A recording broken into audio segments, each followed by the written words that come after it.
Pirates and Padres series up in the air this weekend as they get set to wrap up this three-game set on a Kids Day Sunday. Nothing like arts and crafts on Federal Street prior to the game. Great crowd expected for the finale against the Padres. Pirates looking to salvage a game in this three-game series. The Fort Michael McHenry doing the catching today, catching Eric Bedard. McHenry's offense has been very good, and he hopes to put a charge into the Pirates' offensive hopes this afternoon after being shut down last night. Only 2 hits against Jason Marquis and the Padres. Bud Black sends out his lineup in this fashion today. Chris Denorfio will lead off and play left field. Logan Forsythe is at second base. Chase Headley at third. Carlos Quentin, the cleanup man. Against left-handed pitching this year, hitting .306 with 3 home runs. Jesus Guzman gets the start at first. Cameron Maybin back in center. Cabrera at short. Nick Hundley does the catching today. And Ross Ohlendorf doing the pitching for San Diego. Padres will face left-hander Eric Bedard. There's our numbers by the Western Pennsylvania Chevy dealers of Eric Bedard. Needs to work a little bit on that ERA, still up in the mid-4s. I'm sure like to get that down into the 3s before the end of the season. If he does that, that means he's going to pitch some pretty good baseball, which would just what the Pirates would love to see from Eric down the stretch. Well, and the Pirates hope to have a better first inning than they've had recently. A.J. Burnett got touched up for a home run by Chase Headley last night. McDonald, Amarista got him the night before in the first. The Pirates looking to hang a 0 here in inning number 1. And Denorfio, who came in as a defensive replacement in last night's game, is at the plate to start this one off. And Bedard's first pitch to the right-handed hitter is on the corner for a strike.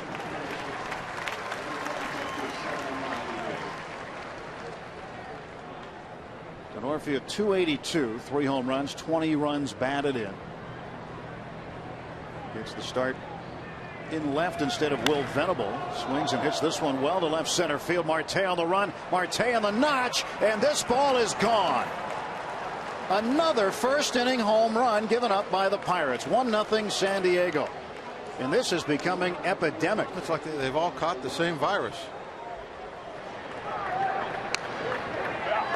It's the 22nd first inning home run the Pirates have given up this year.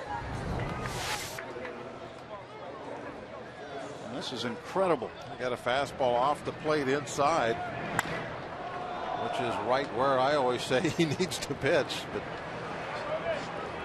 obviously not on that one. 8 of the last 9 games, the Pirates have allowed at least 1 run in the first inning. And Chris Denorfio, his 4th home run, hit it to the deepest part of the yard. And just like that, the Pirates are behind the 8 ball again.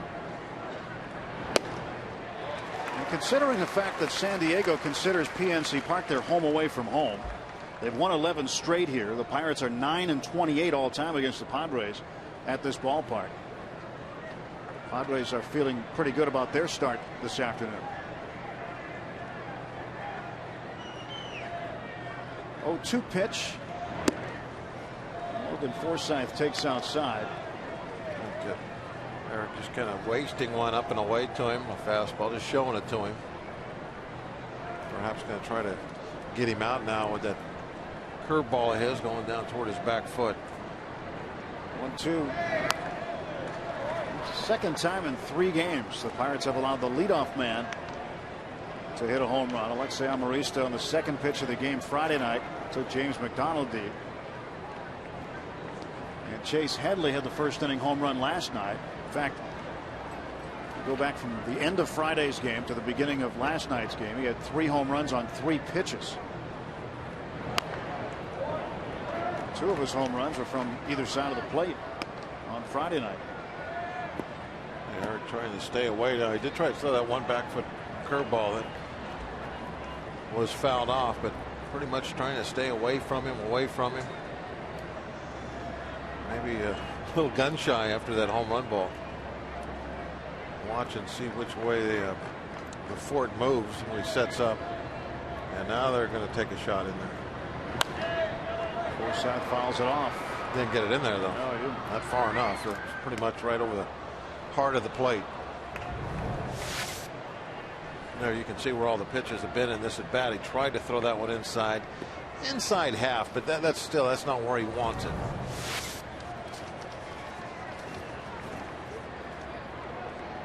One and two to Forsythe. Bedard has now given up 12 home runs on the season after giving one up to Denorfield. Goes way in on him, 2-2. You get that one in there a little bit further.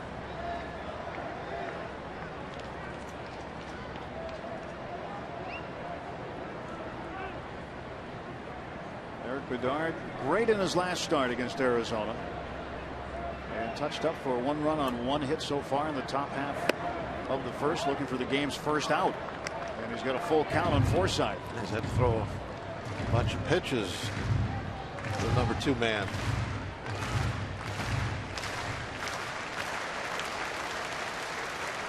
Didn't give up any runs against Arizona Monday. Payoff pitch. And Forsythe takes ball 4. The last 2 starts have been, night and day.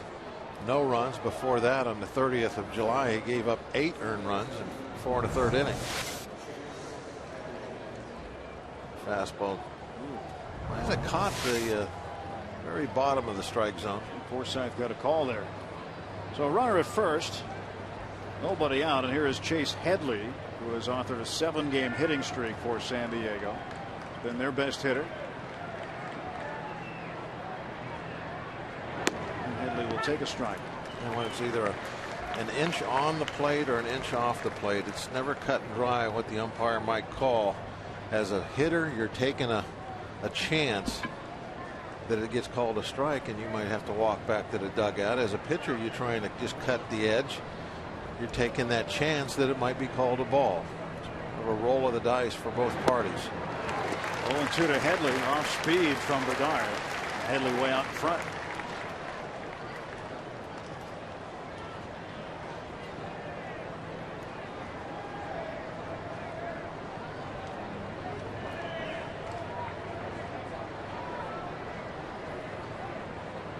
Bedard's got the sign he wants.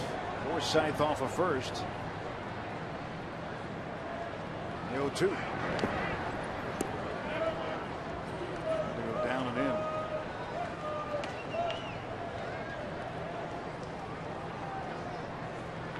What does that do for you as a pitcher? You give up that first inning home run, in this case the leadoff home run. It's got to be on your mind, even though you're trying to get it out of your mind, right? A leadoff home run really is kind of easy to turn the page on. It's so early in the ball game. It's just 1 run, and there was nobody on base. And I feel like I've talked about this before the last couple of days. That's what I'm saying. When you see it as epidemic as we've seen it with the Pirates, I mean, it should be really kind of a meaningless thing when you look at the whole game. One solo run in the first inning, if that's going to beat you, then there's a lot of other things that probably went wrong during the game at some point. That's the easiest home run really to forget about. Solo shot in the first. Chase Headley down on strikes.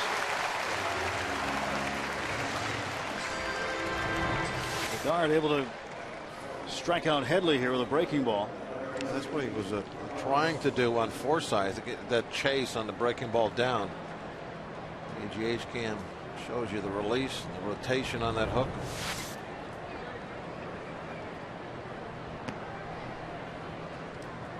Carlos Quentin at the plate.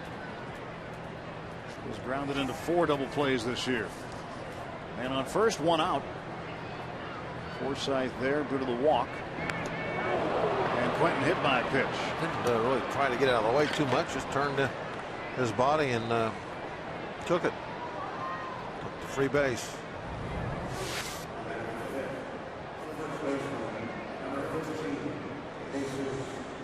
Quentin's put together pretty good. I don't think he felt that. Well, that's not going to bother him much. Acted like he got maybe hit with a tennis ball and bounced off. He didn't care. Jesus Guzman pinch hit in the 5th inning on Friday. Came up with a 2-run double. And that was a big part of that 6-run 5th inning that allowed San Diego to come back when they were down 7-1. They'd ultimately win the opener 9-8. Pirates looked like they were on cruise control for a while, but the 5th inning, the roof collapsed on them. Yeah, that was a good example, talking about solo home runs in the 1st inning. How they're really not all that important. Now that was a 1-run ball game. You lost by just 1 run, so that home run in the 1st did have some importance in that regard. But why did you lose? The home run had nothing to do with it. You had a 7-run or 6-run lead. The collapse, that was why you lost the ball game. So solo shots early in the game, ignore them. The 0-1 coming to Guzman. Runners on 1st and 2nd. Caught the corner for a strike. Guzman doesn't like it much. Another thing about 1st inning home runs, that is the 1 inning the entire game that you know their best hitters are going to come to the plate. At least that number 3 guy for sure. It's one of the reasons that you see a lot of teams with big run numbers, not just home runs, but big run numbers in the 1st inning. And a lot of pitchers, that's the inning they struggle the most in.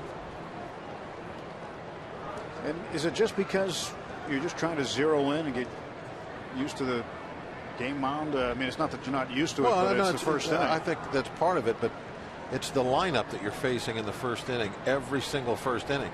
Or, you know, in the 4th inning, who knows who might be hitting in the 4th inning? Could be 7, 8, 9.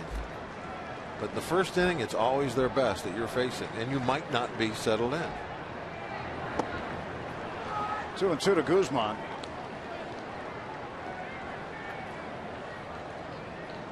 Because oftentimes you'll see a pitcher go out there and roll 3 outs quickly, and then you'll see guys who are throwing up a bunch of pitches. And Bedard already had 20 pitches here in the 1st with 1 out. 1-0 San Diego. The leadoff home run by Chris Denorfia into the bullpen.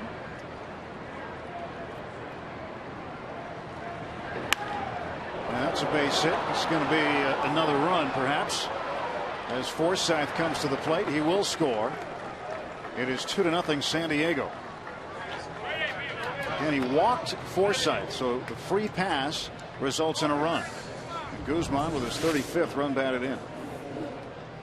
And now you're getting far beyond that solo home run. As you know, the number of pitches you're throwing, the walks, innings like this after the home run, which cleared the bases and should have been meaningless. That's what really makes the difference. You see Marte kind of learning from last night. He decided not to try and make that throw all the way to the plate, just keep the runners where they're at. Cameron Maben with 2 on and 1 out. Clinton at second base. Guzman at first. And Maben fouls it back. Yeah, last night the young outfielder threw home and allowed a runner to move up on the ground ball. You're not throwing out too many people. It's always best just to kind of be conservative, especially early in a ball game. And just keep the runners where they're at. Don't give anybody an extra 90 feet. Don't get a guy in scoring position that shouldn't be. And especially with 1 out, you want to keep that double play in order. Last night he threw a ball very high all the way to the plate. Really was not going to be a play. And I can't remember who hit the ground ball single to left, but it turns a ground ball single essentially into a double. But you see young guys, especially young guys with the big arm, they want to be throwing people out. They have to learn that there's times where you just got to take your medicine. Throw the ball to second baseman. Well, the guy who hit that ground ball is at the plate right now, Cameron Maben. That was in the 4th inning last night.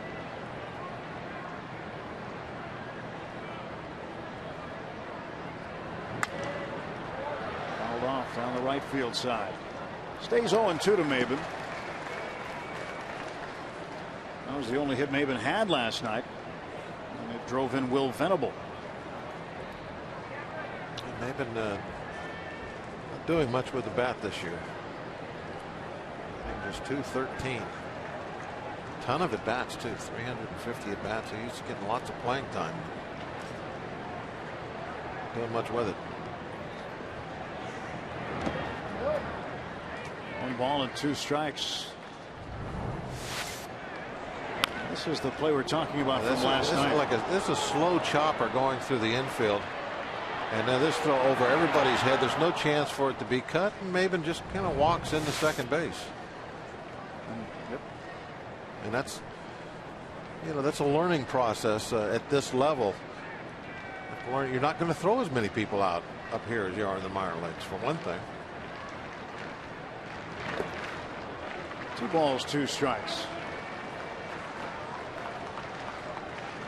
Eric Bedard laboring to get out of the top of the first. Still 1 out, 2 runs in. He's got a 2-2 count on Cameron Maben.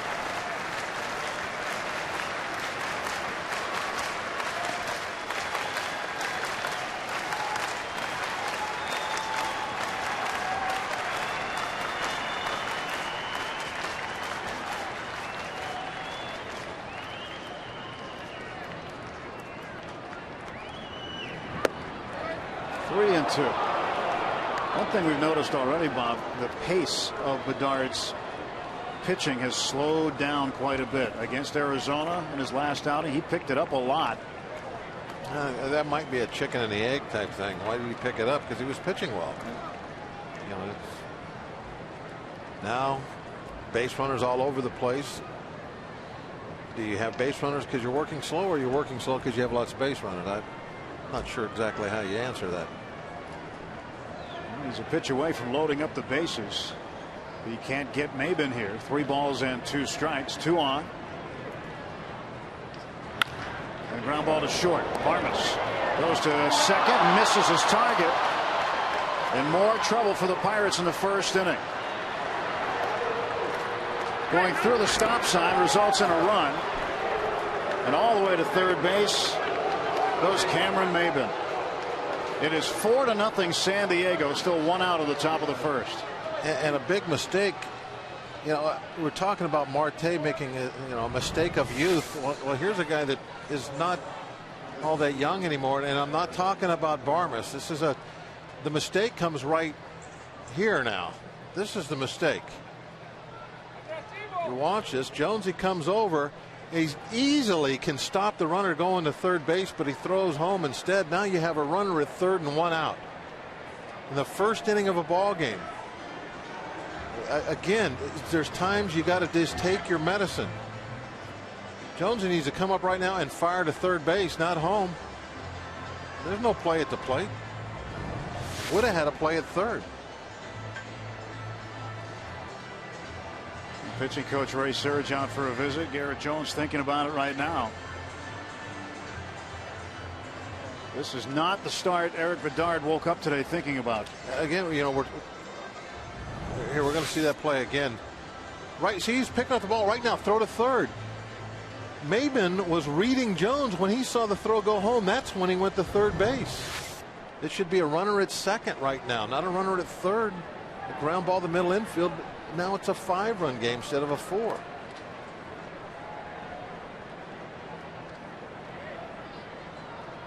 Back to Bedard for a second. I talked earlier today about his control, and look how inefficient he's being. Look how many pitches he's having to throw everybody. Maben, a 213 hitter, going full count on him. He just not being able to throw the balls for strikes when he wants to and be efficient. This is pitch number 30 for Bedard. With Cabrera takes it for a ball. Is he wanting to bounce the curveball right there, or does he want to throw it at the knees? I don't know. You'd have to ask Eric, but maybe now that it's 4-0 and a runner at third and 1 out, maybe he is trying to bounce it and try and get a swing and a miss. But early in a ball game, you're wanting to throw a ton of strikes. You're not necessarily worried about striking people out. Make something happen in the first 3 pitches. Get out of an inning efficiently. Comebacker. Bedard looks the runner back, goes to first for out number 2. That was a huge help.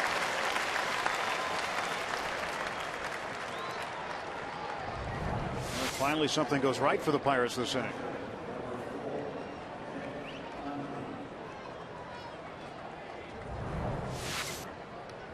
And now Bedard with 2 outs will face Nick Hundley with Maben the runner at third.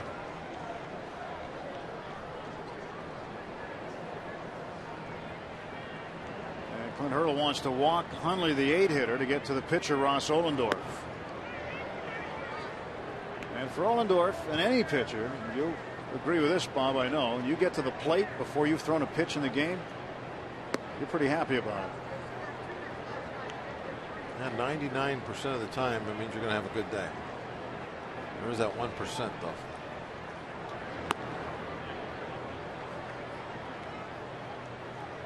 Nick Hundley getting the start today behind the plate. Baker is off. And down to first base goes Hundley. First and third, and the number 9 hitter in the order, Ross Ohlendorf, facing his old team here at PNC Park. Well, when Ross was here in Pittsburgh, he did a lot of work in the community. Just a pretty well-liked guy by his teammates and the fans. He certainly was. Ohlendorf 1 hit in 14 trips to the plate. Started the year with the Red Sox and then used his opt-out on June 1st to go to the Padres because he was blocked in Boston system in AAA with Pawtucket. He didn't feel that he would get a chance in the big leagues with Boston, so he could opt out as long as he could get on the major league roster with San Diego. That's what he did. 0-2.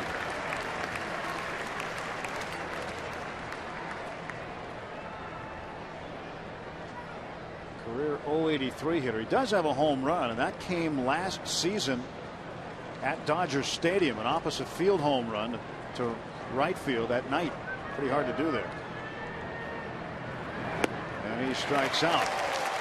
Padres leave 2, but they get 4. One big error and a home run by Denorfia. 4-0 San Diego after a half inning.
Park.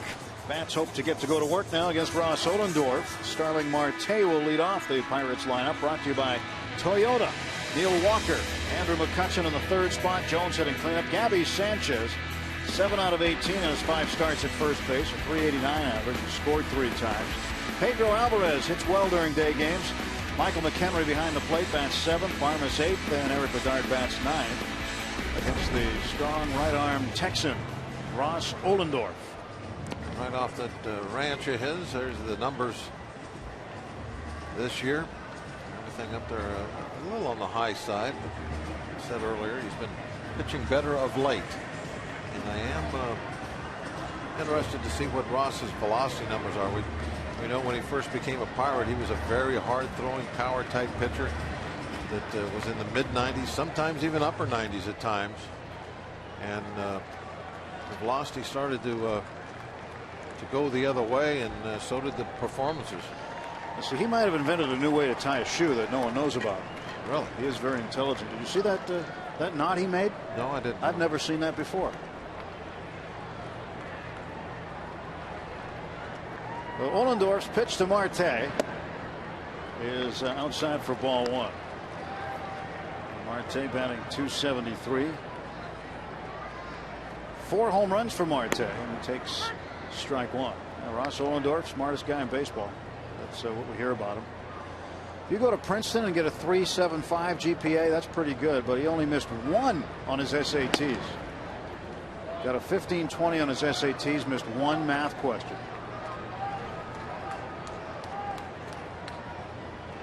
Fastball, last one was 91 mile an hour. That's about where Ross was when he was a Pirate. There's 92, which is plenty hard enough, by the way, to pitch effectively in the big leagues. I mean, you don't have to throw real hard.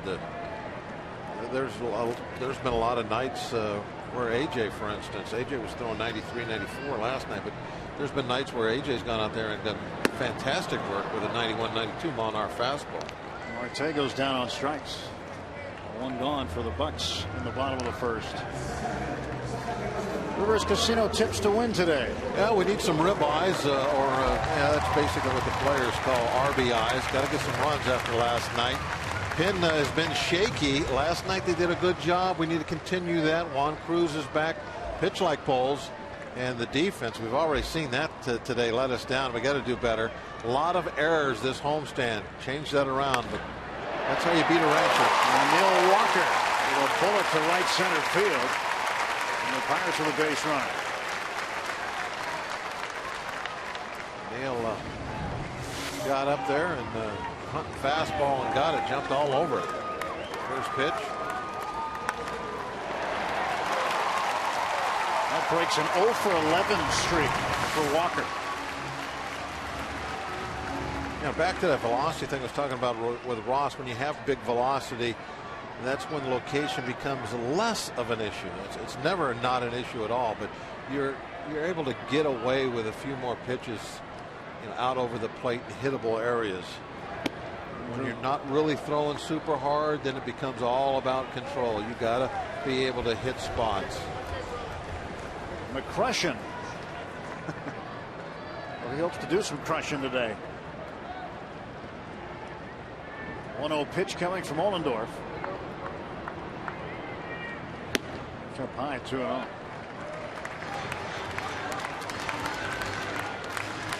Well, the cow theme, the Longhorn theme in the tips in honor of Ohlendorf today. His family owns the Rock and Roll Ranch about 25 miles south of Austin, Texas. Popped up. First baseman Guzman will retire McCutchen. 2 out in the first. Gave him a fastball just right down the middle. Touch got under it just a little too much. Off it straight up. Watch the location on that. I mean, that's right there. McCutchen is not going to miss too many of those. 85 mile an hour. He's thinking about that right now. How did I miss that one? Just got underneath it a little bit. Garrett Jones with 2 outs.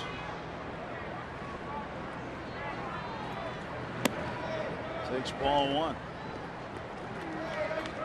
Jones with 17 home runs.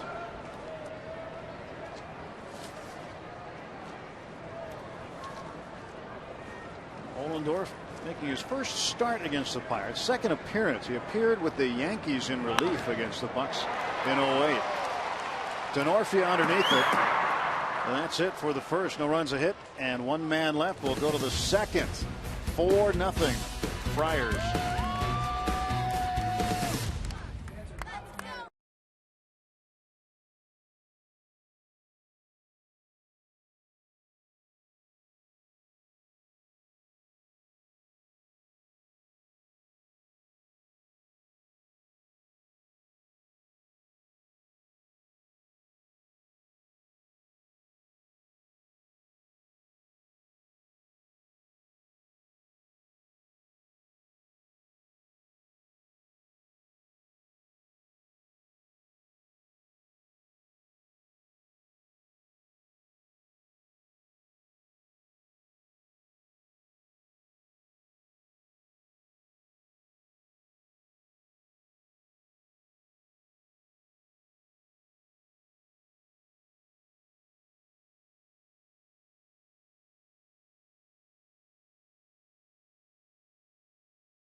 Second inning.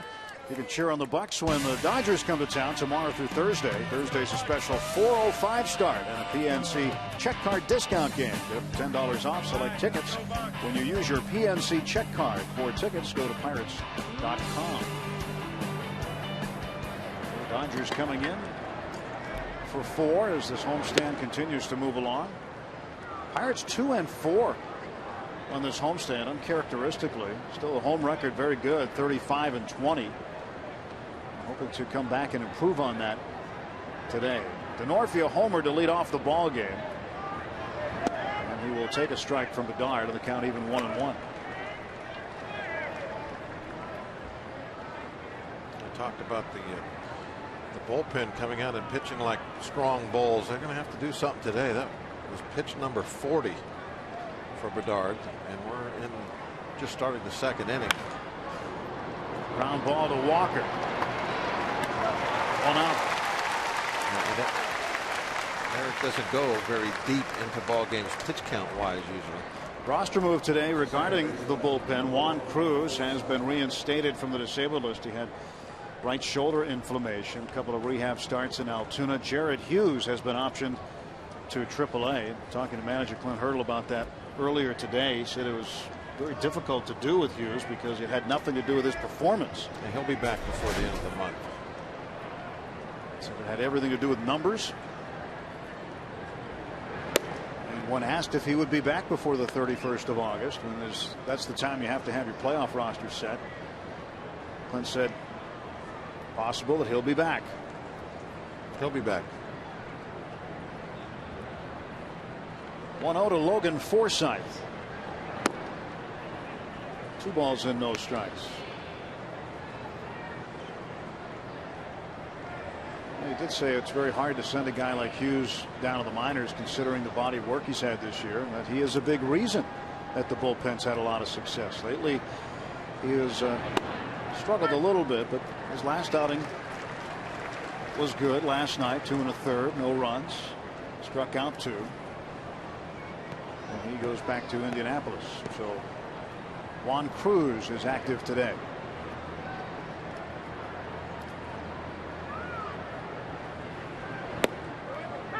Two and 2 to Forsythe. Well, that's one thing that's a real challenge for managers too, is managing the bullpen. There's a lot of different things that you have to understand about your guys individually. Forsythe to left center field, and this is going to get down, cut off by McCutchen. He guns it to second base. It's way offline, and Forsythe in with a double.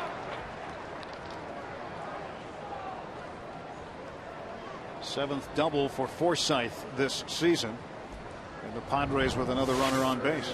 Hey, Kutch able to get over there and cut this off, but I'm wondering if when he went to plant his foot something happened, because the throw definitely was way off. No, after that throw I saw him reach down to mess with something down by his foot. I thought he was maybe replacing a divot, but certainly didn't see anything in the throw where he slipped on it.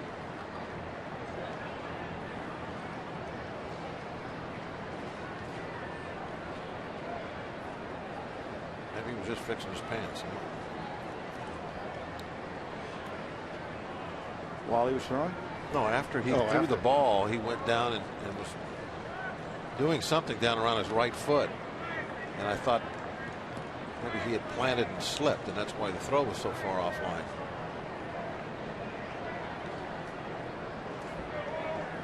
That's the way he's like moving his weight back and forth. He's got a little twinge or something going on.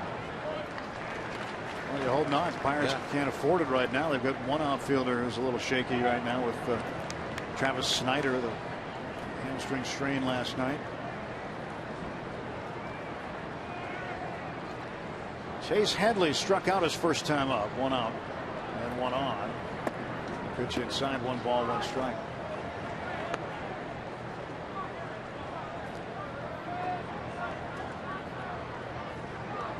Chase Headley out of the University of Tennessee. Grew up in Colorado, near Colorado Springs and Fort Carson, big Army base there.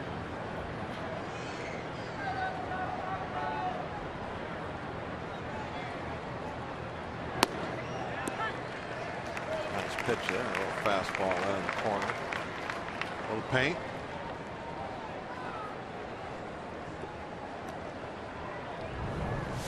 Watch this location. Just right on the corner. Perfect pitch. So much of the plate, there's no way that's not going to get called for a strike, but it's far enough away that the hitter is going to have to now reach for it.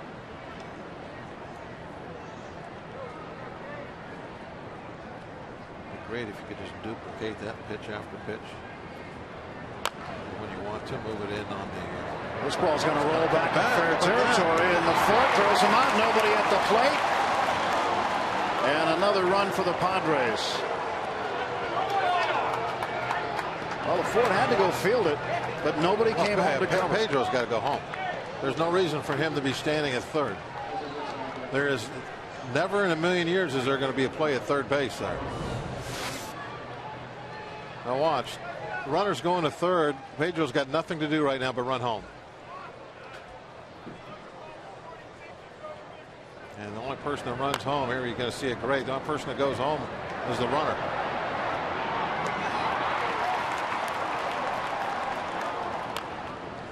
Not a good afternoon to this point, is it? No, it is not. Mental mistakes, physical mistakes. It's probably the easiest run the Padres have scored all year. It was gift wrapped. Carlos Quentin with 2 outs. Swings and misses.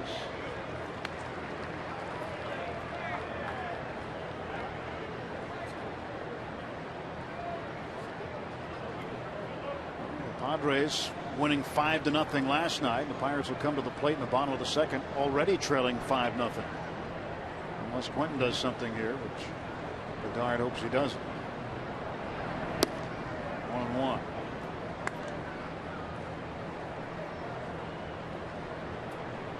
Sometimes when Bedard slows it down the way he does, he's not pitching where he wants to. He's not getting the location he wants.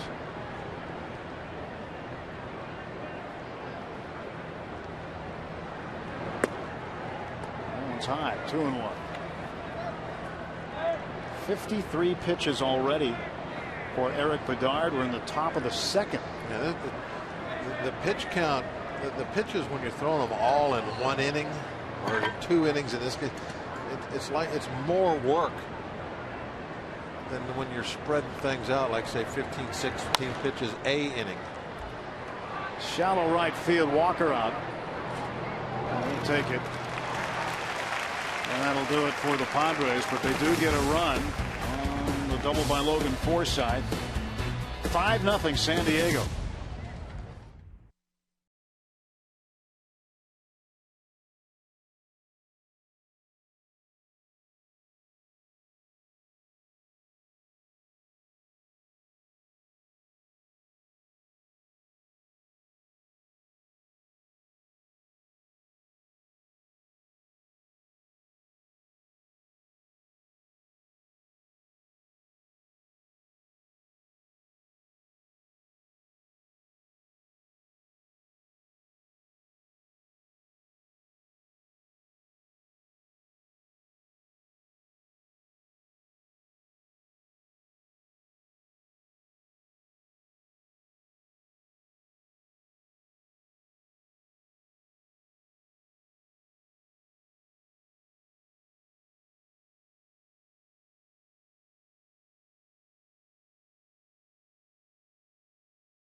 ago as you moved to the bottom half of the second inning here at PNC Park. And, you know, Ross Ohlendorf spent parts of 4 seasons with the Pirates here in Pittsburgh. And while he's on the other side now, he did break a smile when asked yesterday about the Buccos' success this season.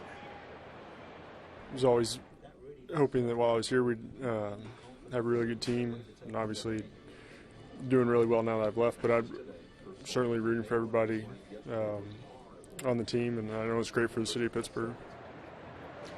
Hey, guys, remember back in 2009 when he won 11 games, we all thought that he was part of that next building block and would be a mainstay in this rotation for many years to come. Of course, it didn't work out, but it was just a couple years ago when we really thought that he'd be the cornerstone, or at least a piece of it, as far as this rotation is concerned. Yeah, injuries set him back a little bit, and some ineffectiveness here and there, but his time away and perhaps in AAA in the Boston organization got him refocused. He's done a decent job so far for San Diego. 4-2. A .561 earned run average and sitting on a 5-0 lead in the bottom of the second. Sanchez, 1 ball and 2 strikes. And Ohlendorf's pitch. Outside. 2-2. Ohlendorf should definitely be feeling more relaxed now if they had any nervousness going about pitching here in Pittsburgh again. That 5-run lead.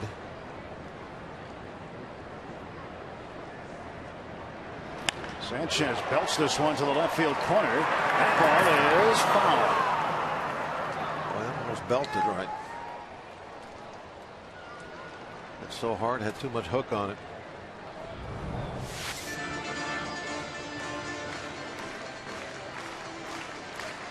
Anybody make a catch? No fan on it. Somebody's got to be able to make that play. I know it was hit hard, but got to go for it. Commit. There'll be another one.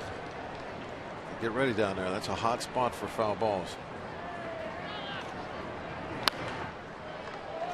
We'll try the other side this time, down the right field side. Pedro Alvarez is on deck. Pedro hoping to have some more success at the plate under the sun. He and Clint Hurdle had a little chat between innings. 2-2 pitch. Sanchez, a little number, back to Ohlendorf. Take a look at that little conversation in between innings. Clint sure was wanting to find out why he didn't go home. Got to be covering that ball. And Clint likes to point out things right after they happen, so they're fresh in the players' minds. Nip things in the bud.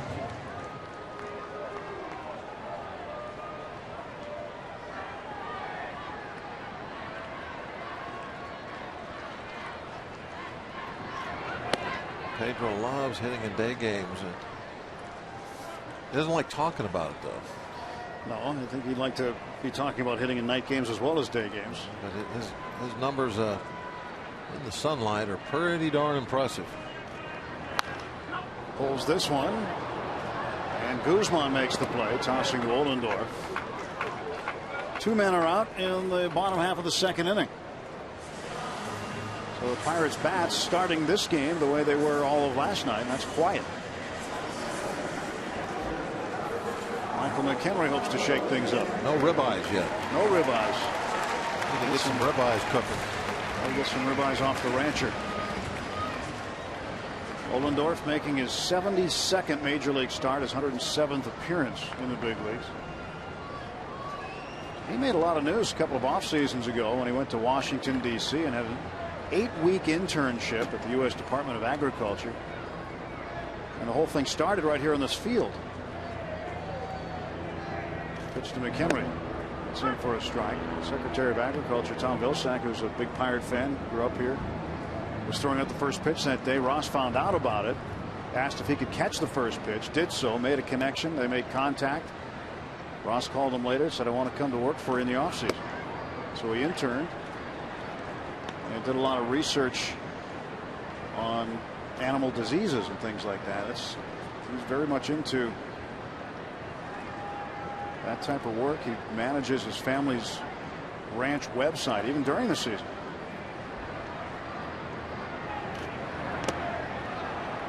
It's a swing for McHenry, 1-2. I'm sure that Ross will have plenty of work when his baseball days are over. A lot of irons in the fire. Probably even a couple branding irons. Probably. Majored in operations, research, and financial engineering at Princeton. I don't even know what that is, what that means. Up in the air to the second baseman, Forsythe. And a 1-2-3 second inning. We'll head to the third. Padres leading it 5-0.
Baseball on Root Sports is brought to you by Chevrolet and their award-winning cars, trucks, and crossovers.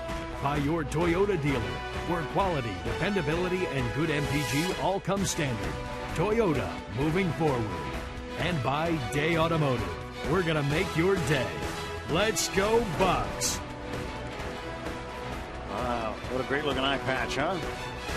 He could use a shave, though. Kids Day Sunday here at PNC Park. Like Ronnie. Well, for those who don't know what Bob's talking about, Ronnie Cedeno, and he was here last year. Took some sun glare black, you know, the eye stuff. Painted on mustache. Painted a mustache on. Everybody was growing mustaches for a while out there. Yeah. Wanted to. Ronnie couldn't grow one.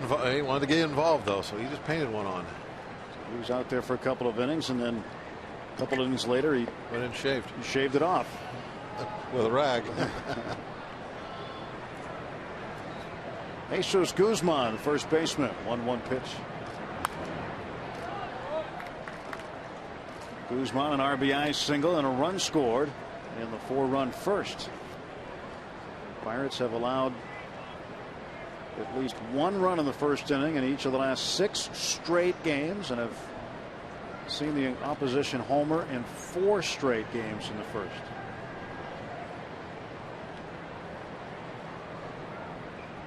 One ball, 2 strike pitch from Bedard. Guzman fouls it off. So Denorfia led off with a homer today. Headley had a first inning home run last night. Alexi Amarista leadoff home run Friday night. And going back to the Arizona series, on Thursday, Jason Kubel had a home run with 1 out in the first. Pirates allowed 2 runs in the first back on Wednesday. Another run on Tuesday. You have to go back almost a week to Monday in the opener with Arizona. Eric Bedard's last start was the last time the Pirates did not allow a first inning run.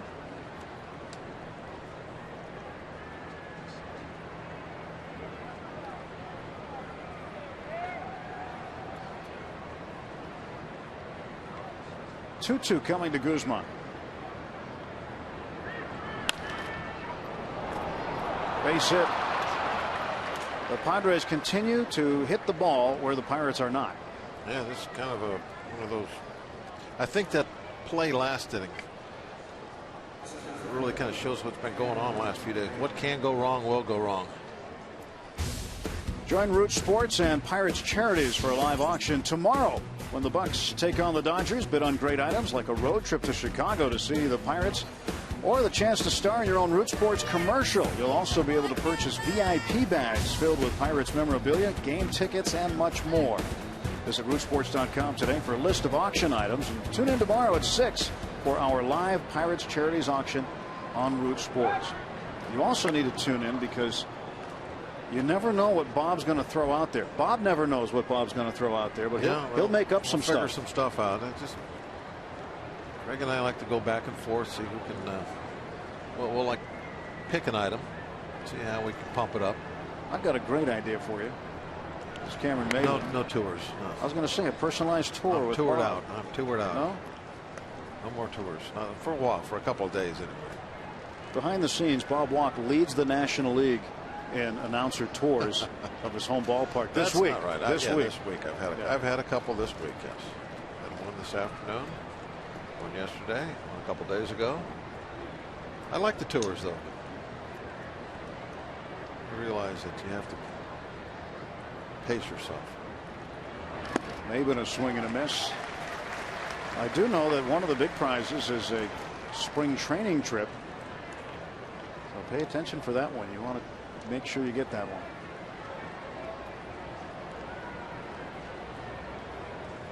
It's a lot of fun seeing the Pirates as they develop in March in Florida. Maybe a comebacker over the mound. Walker's got it, steps in the bag for one, throws to first, and that's a double play. There we go. Maybe that'll be the play that turns things around a little bit. Little chopper that ended up getting over Bedard right to the bag for the double play.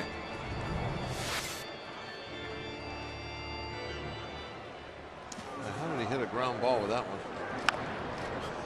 The ball was shoulder high. Yeah, a ball you'd normally pop up, he got on top of.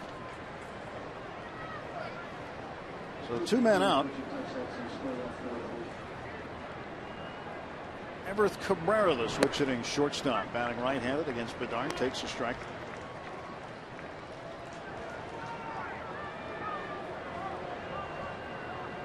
For 1 today, 233 on the season is Cabrera.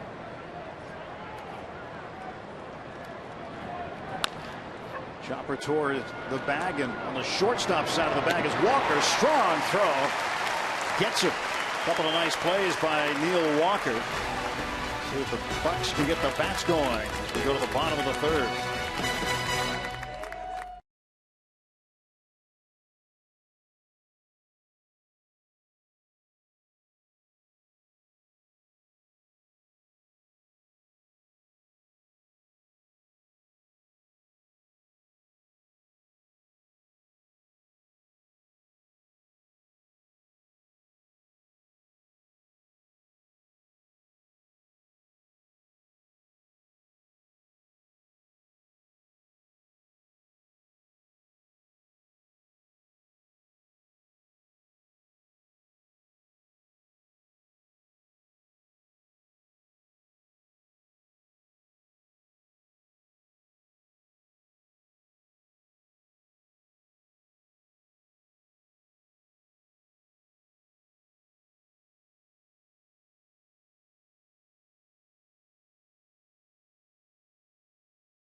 Broadcast on our 4th all-access night of the season. Here your Buccos mic'd up. You'll see some of that too. And go behind the scenes of PNC Park. All-access night when the Pirates take on the Dodgers. Wednesday, 6:30 on Root Sports. Find out how the telecasts are done. And who are these gypsies Bob keeps talking about? What is that trailer? Look at this guy. He's ready. It'll be a video tour. See it all. Well, Barmas pops this one up. Ollendorf gets out of the way. Guzman makes the catch. And the Pirate Parrot today was in action. He was preparing for his own all-access night. He filmed Dan Potash. Did a run out with Garrett Jones. Very nice, very nice. A little high-tech camera that you don't see many of those anymore. They're just getting smaller and smaller, aren't they? A little on the rare side. Yeah. Seeing Marte get stretched out. Look at that big mic they got. No, I think, is that a directional antenna for? I think that's a boom mic, isn't it? A boom mic? I'm not sure what that is. Awfully big. The technology the Parrot rolls out there from time to time is impressive. Strike 2 to Eric Bedard. Start calling the iBird. Yeah, there you go.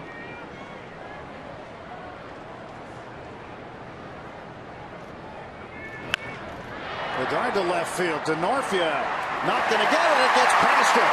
And Bedard's got to get directions to second base. You mean I have to turn left where? Here? The first career double for Eric Bedard. He got a little bit of help from Denorfia. He thought he was going to maybe catch that ball. So he went right at it instead of angling back behind it and just keeping him to a single. A little flare off the end of the bat. Denorfia goes right toward it, and then it takes that bounce and got by. But if he would have angled back a little deeper and just given up any type of chance of catching it, he might have been able to hold him to a single. See, Bedard's like, okay, that way.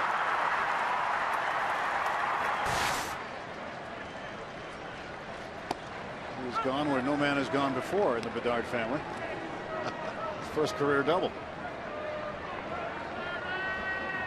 Now they'll start coming all the time now, once you break the ice. That's not what happened to you. You had a few extra base hits.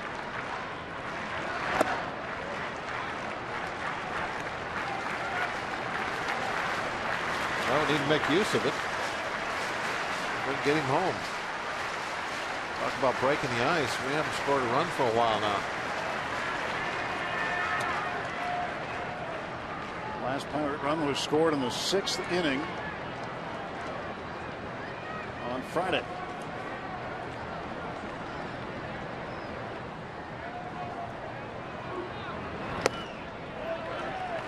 Ollendorf misses with that one. 2 balls and a strike.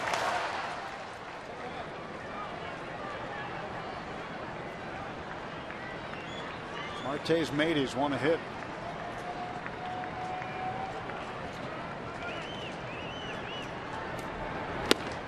If they got that at the sign store.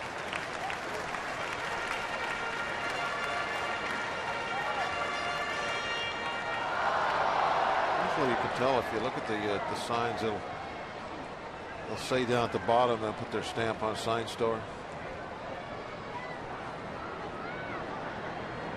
Marte pops it up foul, and it'll be a 3-2 count on Starlin. I saw one like that last night. Said from the sign store on the bottom of it.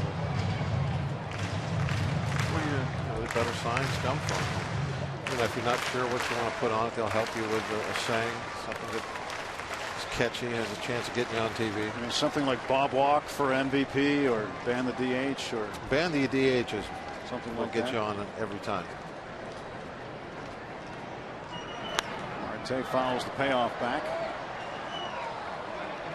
So you must be talking a lot about the signs, even the nights I'm working radio and you're in here with Greg, because I see your name on more signs than any other sign that fans bring. No, that's not true. except from Zelianople. Well, see, that's catchy. That gets you on TV. You come up with something like that. You got to be creative. Remember Roberto. For sure. Marte up in the air to shallow left field. Dorothea grabs it for the second out. You know, the signs and the banners were really something that Three River Stadium was known for. You know, tradition. Remember the big Dave Parker banner that was up all the time, 39, and they'd always bounce it during the music. And, I mean, it was a great thing at Three Rivers, and it certainly is becoming very special here at PNC Park. And you see the Jolly Rogers everywhere, every game, every night. And this is unique to baseball because everywhere else we go, we don't see the flags. No, nobody else has flags. The Pirates have flags. And the Pirates also like to dress the part. Walker a base hit. They're going to send Bedard home. And Neil Walker has driven in the Pirates' first run. It's 5-1. 2-out RBI single for Neil. He's 2 for 2. I think he's seen 2 pitches, correct? 2 pitches, 2 line drive hits.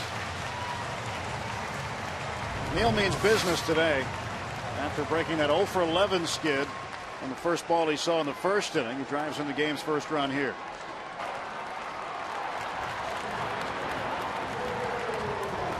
Bedard scoring standing up.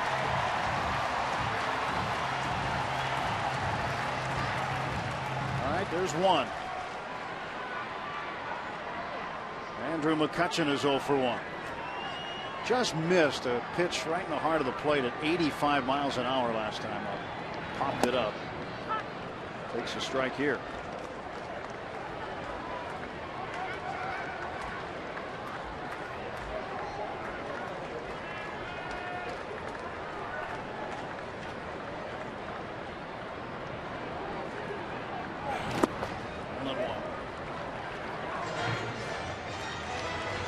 Nick Hundley doing the catching.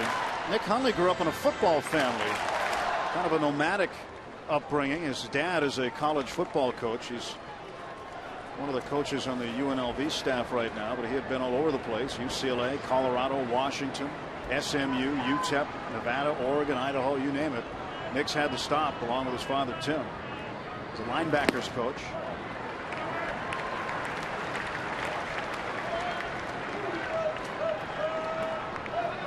Neil Walker is the league's leader in RBIs by second baseman. Actually, major league leader, passing Robinson Cano. It's our Barrel Automotive league leader stat. Barrel driven to be better. The top run producing second baseman in baseball is here in Pittsburgh. Always been pretty aggressive going after the hitter so far today, and definitely you see him being a little tentative to McCutchen. I think that's what Hundley saw and wanted to go out and discuss this.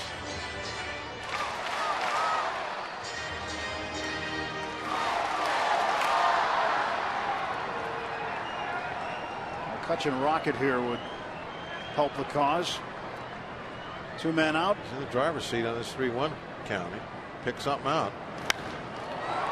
Popped it up. Shallow left center field. Maben. And Kutch 0 for 2. Pirates get 1 run on 2 hits and leave a man. Neil Walker drives in Eric Bedard. It's 5-1 after 3.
the Pirates as we go to the top half of the fourth inning.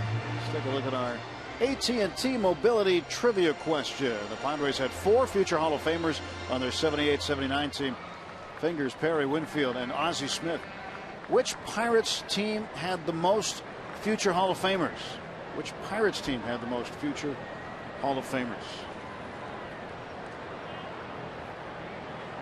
Start putting the thinking cap on.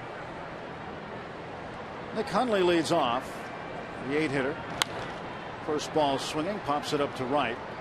Garrett Jones settling underneath it. 1 out. That is a much better way to start an inning for Eric Bedard with 1 pitch and 1 out. We have a Game Connect question for you. Go to rootsports.com. Click on the Game Connect tab and you can email your thoughts. Email the broadcast. How many wins will it take to win the National League Central? How many wins will it take to win the National League Central? It'd be 94. 94, you think? Yep. Why not 93 or 95? Well, actually, I counted them up, and I got 96. That seemed like an awful lot, so I decided to take 2 off. That's how I got the 94. So it was arbitrary. Yeah. Well, I counted them up. I went with the schedule, and I was looking at games I thought we'd win, games we wouldn't win. I came to 96, but that's a lot of games. I took 2 off, 94. That's as good as any other way, guarantee you. Educated guess. Yep. Nobody knows, but it's fun to guess. It is fun to guess. Right now, the Pirates with 63, and the Reds in front of them with 68. Bucks start the day 4.5 back. Cincinnati and Chicago scoreless in the second. Pirates cut it to 2.5 and have lost a little ground. The Cardinals, meantime, have picked up some ground. They're a 1.5 games behind the Pirates, 6 out for second place. And you can't look ahead too far, but after the Dodgers series, the Pirates head to St. Louis for 3 games head-to-head. That's going to be a big, big series next weekend in St. Louis. The Brewers last year had 96 wins to win the Central. They did, huh? Ollendorf strikes out looking. Wild card team, 90 wins. Cardinals. Yeah, that was the Cardinals who ended up Well, I winning the guess World Series. even though they won 96, they won the division with 96 wins. It only took 92 to win the division, or 91. Okay. Crowded out there. River. They have flavored keys these days. A lot of traffic out there today. Nice That Sunday fireworks afternoon. show last night. That was something else, wasn't it? Oh, sticks. Beautiful. Yeah. Sky blast. Great. Absolutely great. And of course, you know, being here in Pittsburgh, they finished up with Renegade, which was very well received.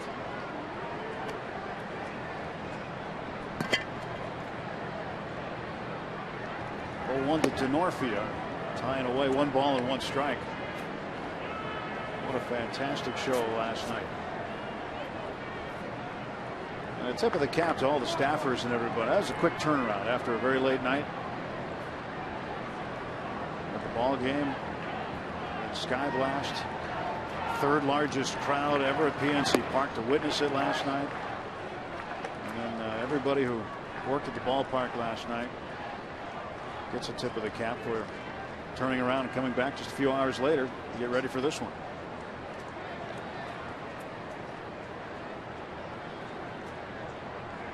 Two-1. Denorfia looked at it and wanted to appeal, and Brian Knight says he didn't go.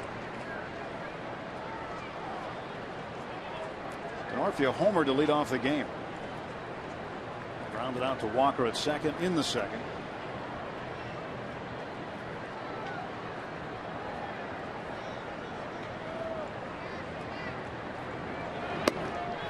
Walked it. 2-out walk issued by Bedard. 3 walks, huh? 3 walks, 1 intentional, and he's also hit a man, so 4 free passes.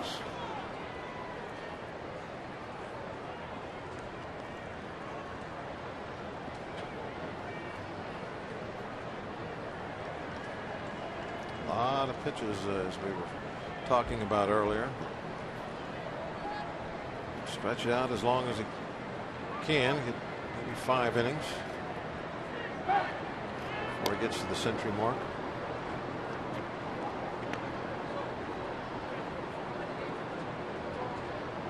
Pirates 7-man bullpen now.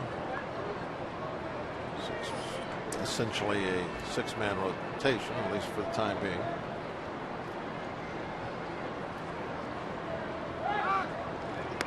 And that's the key thing about that. It's not a permanent move. This for the time being. The Pirates are in a stretch of 20 games in 20 days. They've got another one left before the season ends. And so it's really not expected the Pirates are going to stay with a 6-man rotation the rest of the way.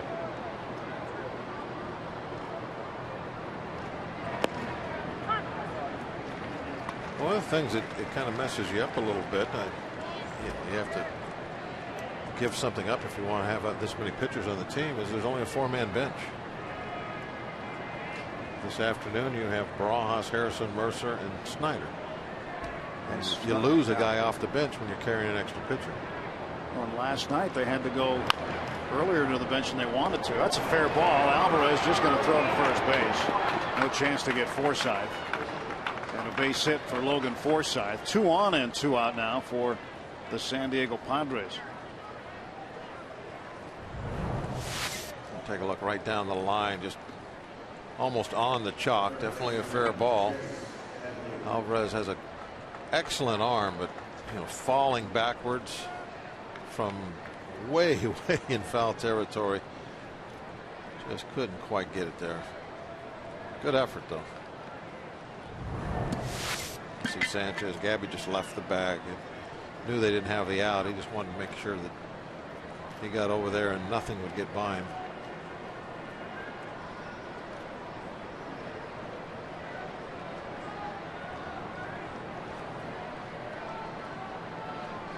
Scattered clouds, very comfortable out. Temperatures have really gone down the last couple of days. 75 degrees, very comfortable at game time. Pitch to Headley. Little bouncer to the left side. Alvarez and Barnes follow the play up. That should never happen there. No, it shouldn't. Denorfia, he did everything he could do legally to, try to distract them, but you got to be able to not worry about what the runner is doing. There has to be. It's like a pop fly. Somebody's got to say something, yell, "I got it." Same situation here. Somebody has to take charge and say, "I got it."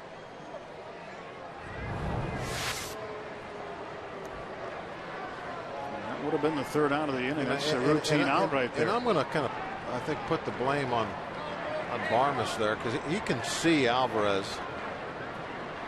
And Pedro, he doesn't have eyes in the back of his head, essentially. He doesn't know that Barmes is coming. So, I think that Barmes, if he doesn't want Pedro to be there, he's got to yell at him and tell him that he's got the ball. And Barmes has been charged with an error.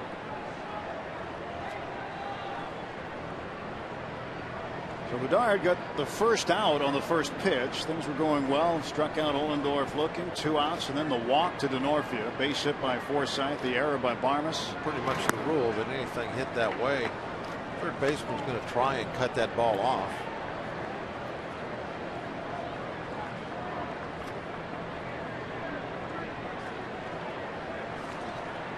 That should have been Pedro's ball, and it should have been unhindered. That's a foul ball. Barmes had gone 34 straight games without an error. It's his 2nd error in his last 44 games.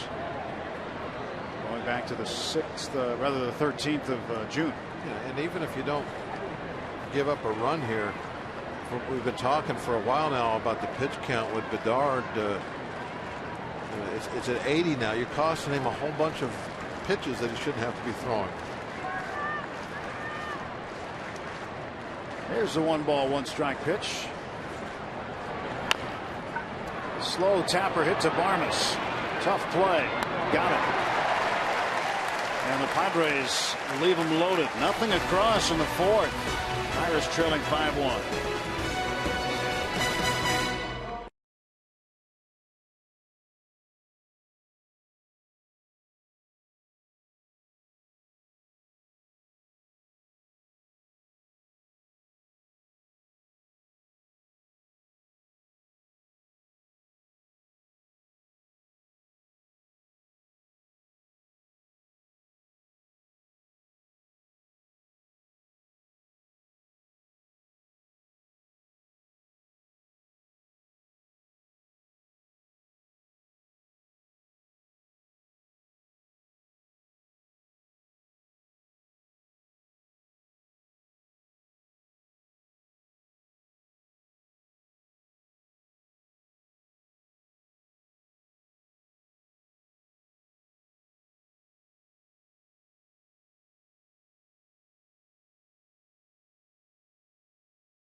Fourth inning. There's another one, Bob. Ban the DH. That's right, baby.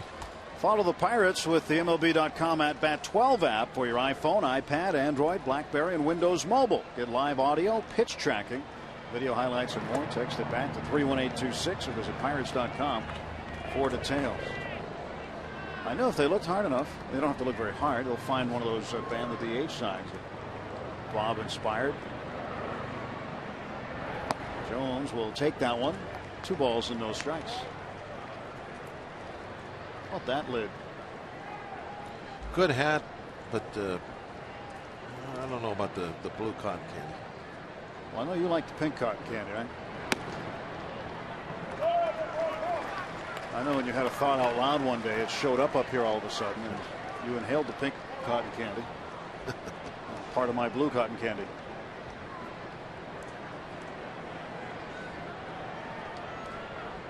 They're sugar free though.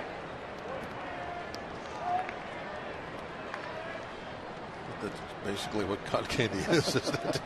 It's like a bowl of sugar. Yeah. There's a tray full of blue sugar right there. Yep. Big fluffy energy pill. Check swing, and that's ball 4. So the Pirates have the leadoff man aboard in the 4th.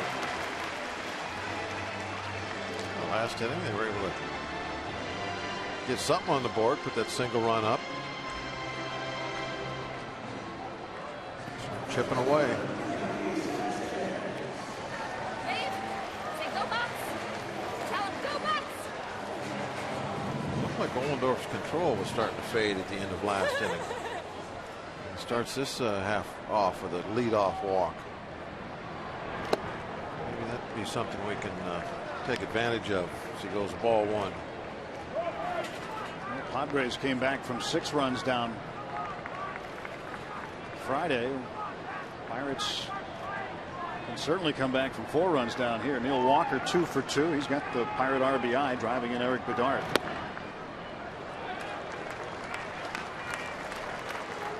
Two and 0. Now Gabby's in the driver's seat. He hit a couple foul balls rather hard his first at bat.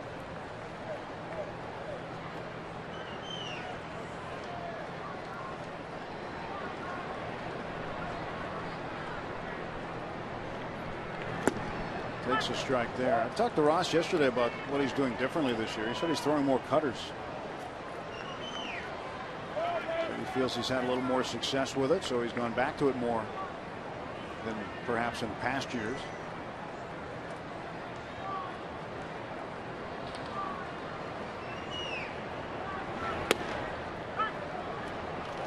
Two and 2 to Sanchez. Breaking ball. Not in there on the edge.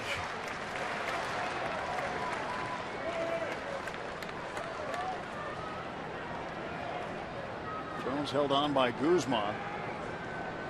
And the 2-2 coming to Gabby Sanchez. And the third hot shot. And everybody's safe.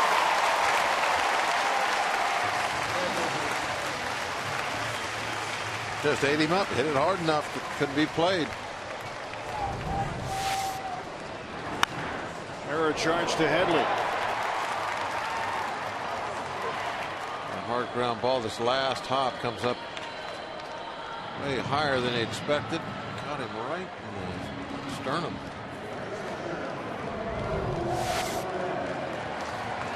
Nothing you can do about that one. You hope that when the ball hits you, it falls right in front of you. That one went off to the side. They had no play. And now the Pirates are getting into some business territory. Tying run is on deck.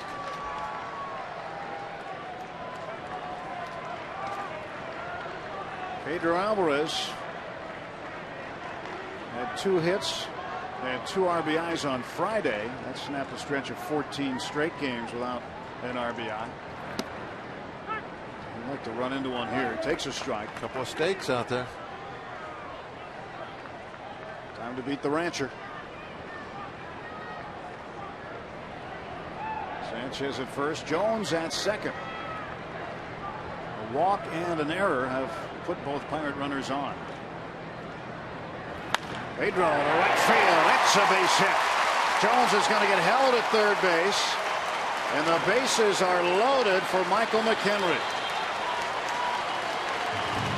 Solid single for El Toro. Yeah, he hit that ball hard. Last two balls have been hit right on the nose. Sanchez able to hit that ball that was too hot to handle, and this one just ripped through the hole. See, the pitch was right down the middle. Hit it too hard. It got out there too quick.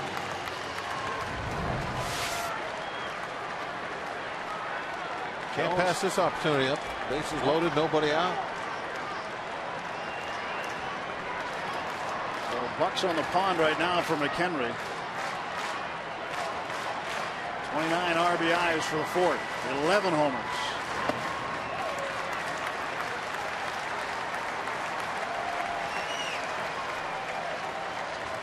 Action in the Pirates pen now. A little activity. Get down toward the Bedard's spot in the lineup. You know he has a double, and probably would pinch hit for him if it was a very important at bat. 2 balls, no strikes. Allendorf falling behind hitters this inning. You saw it happen toward the end, the last inning with McCutchen.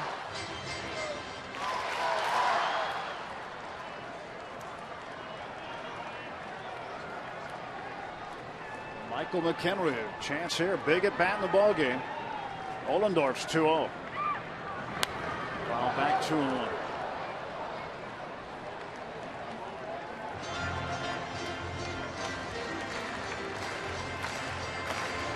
The Fort this year is 1 for 3 with the bases loaded, with 3 RBIs.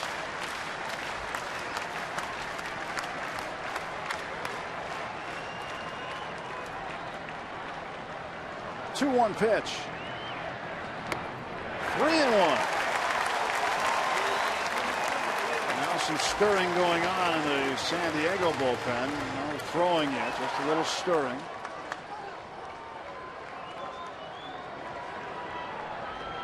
Packed in the rotunda this afternoon again.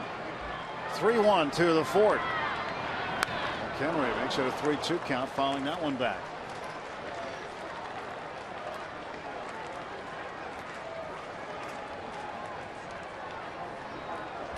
Michael McHenry with Clint Barnes on deck.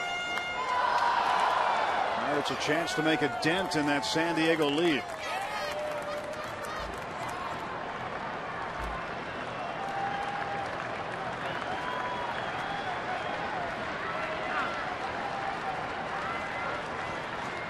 McHenry wants to think about it a little bit. See him clear his head. Important part of this ball game.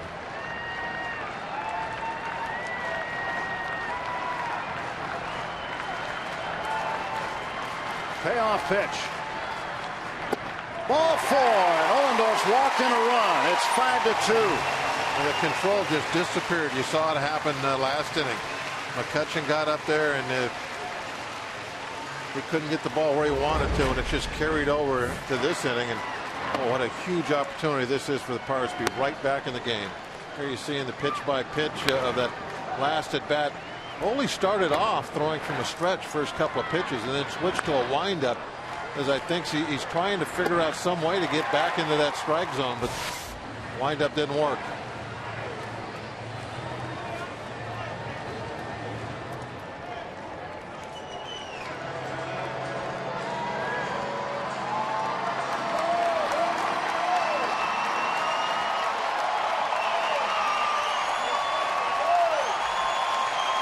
Clint Barnes, who Friday night went 2 for 4, didn't play last night, is 0 for 1 today. He'd like to make up for a couple miscues in the field with a big hit here.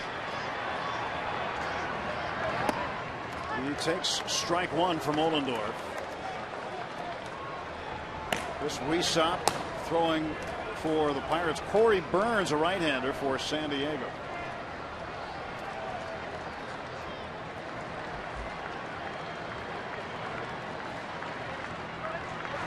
Barmes fouls it off. It's 0-2.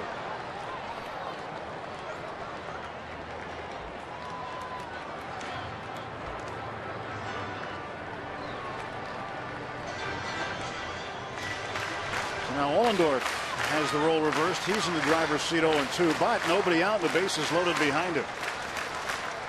Well, he's still pitching from a windup. As soon as he starts that windup,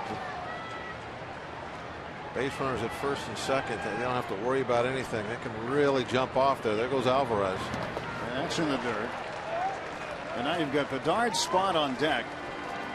But on the dugout step is Travis Snyder with a helmet on and a bat in his hand. So you got to figure that Snyder's going to get up there.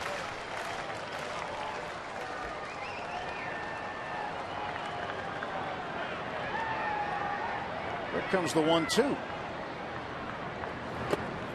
2-2. Big secondary lead for Alvarez. Drew a fake throw from Hundley down to second. Again, as soon as that bullpen, or as soon as that windup starts, Alvarez gets way off there. He'll be able to score easy on a base hit. With that huge lead he's able to get. Sanchez at third, Alvarez second, McHenry at first. Barmes belts one to left field. This one is deep. This one is deep. The first career grand slam for Cliff Barmes. Hit the pole. You can hear it ring. Pirates lead 6-5. Huge comeback. 5-0. They really were not playing very good baseball this afternoon. Ollendorf opened the door wide open with his wildness, and the Pirates able to bust it down.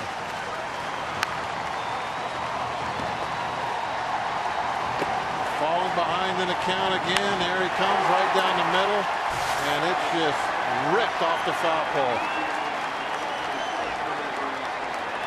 No pinch hitting now for Eric. He's got the lead before he even came to the plate. Way to go, Clint Barmes. 6th home run of the year, just his 2nd home run at PNC Park, and this capacity crowd is buzzing now.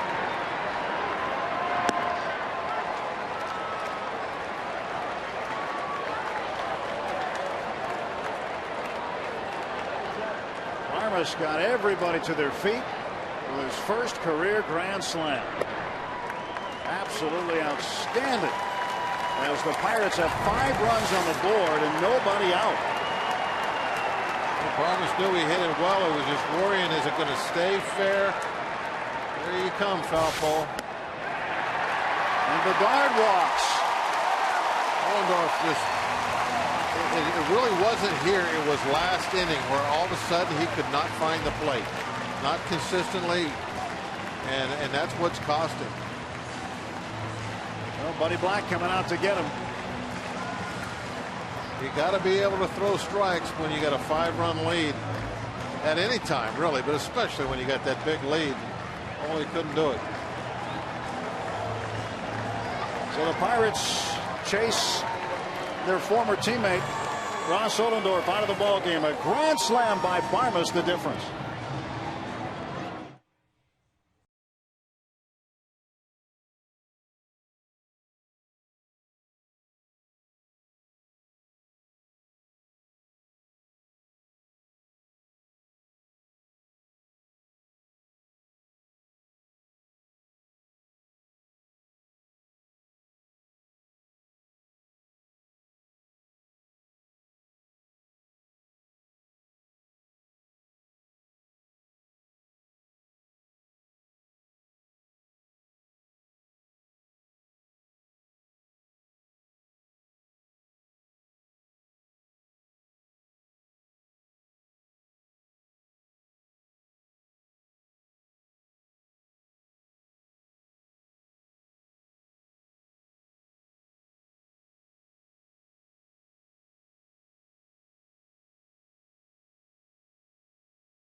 Clint clangs it off the pole for a grand slam. First time in his career he's hit a home run with the bases full.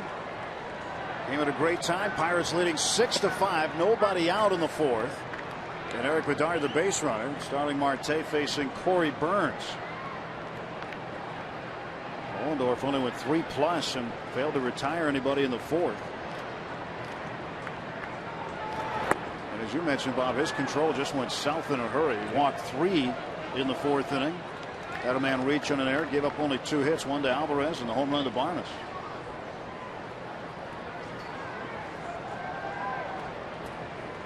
And there's nobody out. Start over again. Marte. He's out quickly. Second time he has gone down on strikes. A rough afternoon for Ross Ollendorf. It started off so well, though. His first 3 innings were pretty good. Gave up just the 1 run in the third. Clint Barnes made sure the Pirates were able to get all those runs back in one swing. Neil Walker's been swinging a good bat so far today. 2 for 2 with a run batted in.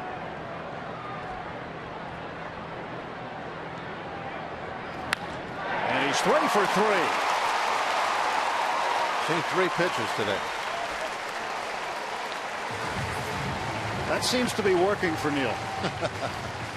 First ball swinging. He's 3 for 3.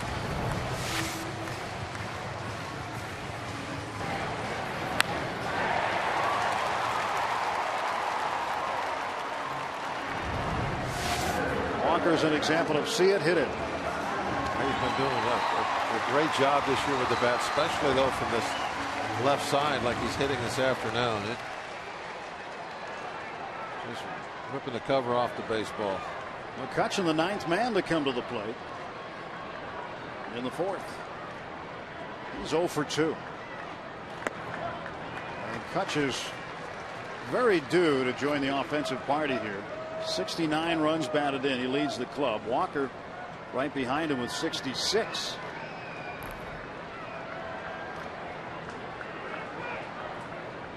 To Kutch. To right center. Maybe not going to get it. And into second base will be McCutchen, Bedard, and Walker scoring 1-2.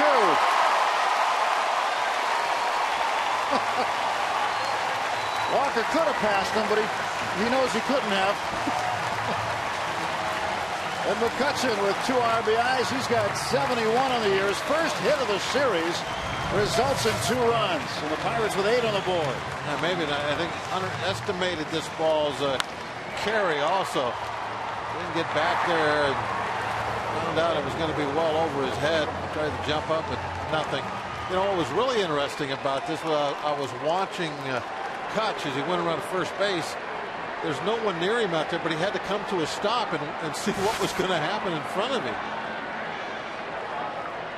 before he went on to second base. He was not sure that Bedard was going to score on this. Watch, here he goes. And now he's like, well, are you guys going to go? Yeah, okay, now I can go to second.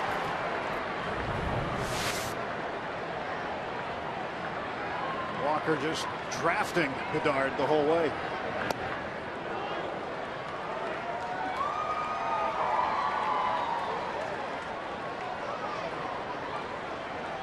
Two to Garrett Jones. 1 out in the fourth. The Pirates with 7 runs on the board.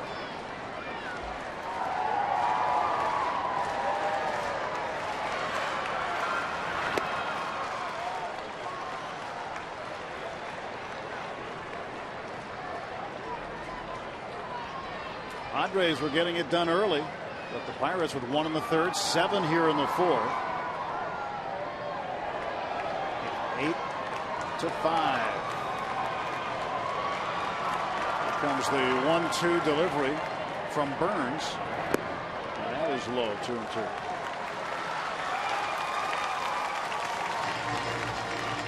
Took a little while, but the bats woke up. They had some help, though. Ollendorf opened the door, and then Clint Barmes came in with a bulldozer and knocked it down. First career grand slam.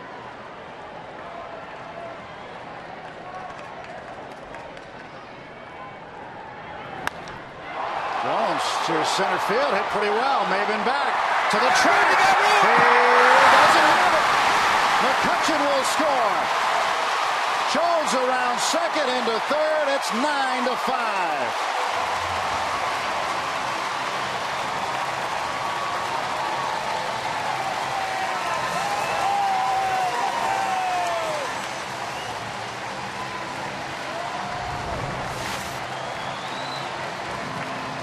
Got it pretty good. A little high. I thought Maben, but then maybe not. He tries to barehand this ball. Did you see that? Where it hit? That was a little bit odd. It missed his glove hand and hit his bare hand. Well, a triple for Jones, his third of the year, and a run batted in, his 54th. I'm guessing he must have lost sight of that ball in those gray clouds. Gabby Sanchez takes a strike. Watch his bare hand. It looked like it might have hit his hand, didn't it? Oh yeah, it hit. It missed his glove hand, hit his bare hand.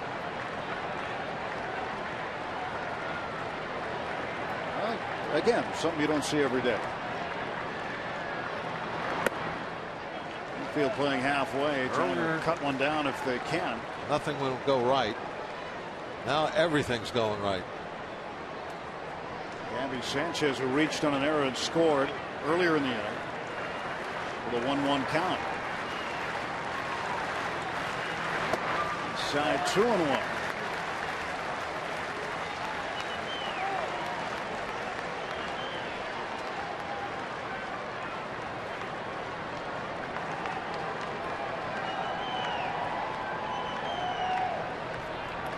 Corey Burns, the right-hander from Glendale, Arizona, into the stretch. Way outside to Sanchez, 3-1. It took a while to get the grill heated up, but now the steaks are just flying off, aren't they? Look at that. Starling Marte, the only Pirate in the lineup not to score a run. Ribeyes for everybody. Very flavorful cut. Good, I'm glad you like it. A lot of good marbling. Grilling out some steaks on a Sunday.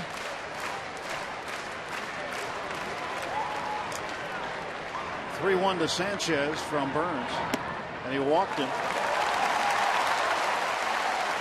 Pirates with runners at the corners, one out, and Pedro up again.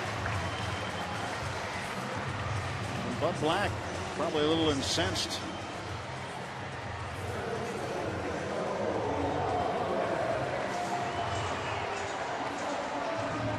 The pitching coach out for San Diego. One thing about the Padres, we told you earlier, they've won 11 straight in this ballpark. Pirates are 9-28 against them here, and the Bucs looking to salvage a game in this series and stop this Padre winning streak, and maybe they carry it over into the next road trip when they go to San Diego and repay the favor a little bit. Clint Barmas, the big swing, his first career grand slam this inning. Pedro Alvarez at the plate is the 12th man to hit in the fourth. He had a single and scored already this inning. First and third, one out. Alvarez, looper to left field, to Norfia there. He'll make the catch. Jones bluffs, and there are two out. Well, we've had a long fourth inning to let you dwell on our trivia question, haven't we? Plenty of time to do research. AT&T Mobility trivia question. Padres had 4 future Hall of Famers on their 78-79 team. Which Pirates team had the most future Hall of Famers? It's not an easy question. 1934, Archie Vaughn, Pie Trainer, and Big Poison and Little Poison. Freddie Lindstrom, Wade Hoyt, and Burley Grimes. I bet you John got that one at home. John Wayner might have that, yeah. That specializes in that era of Pirate history. Well, I met a direct descendant of the Wayners. Did you? Young, meet him at? It's her, a young woman who played basketball at Duke named Abby Wayner. Yeah.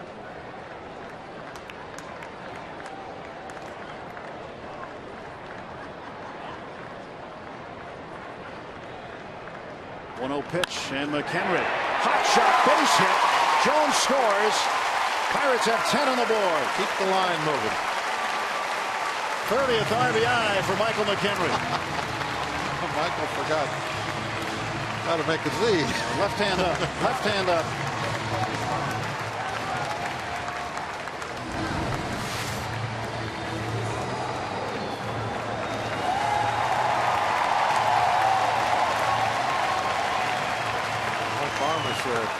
This is we're watching McHenry with the Z. Oh, yeah, that's the way to do it. Sorry, I don't want to do it the wrong way. Let's say Barmas got a really nice hand from the crowd for that grand slam. I'm sure that he was feeling a little poorly after a couple of miscues. But nice to hear the crowd give that hand as he stepped up to the box.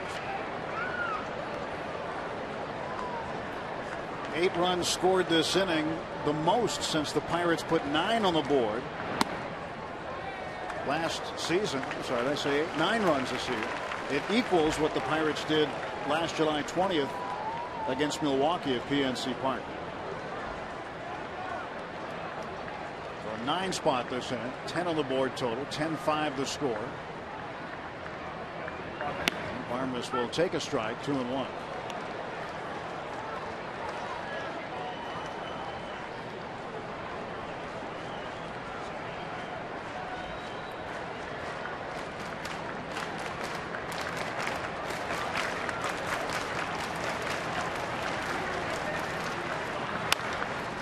Tapper toward the shortstop, charging Cabrera, throwing, and just gets Barmas.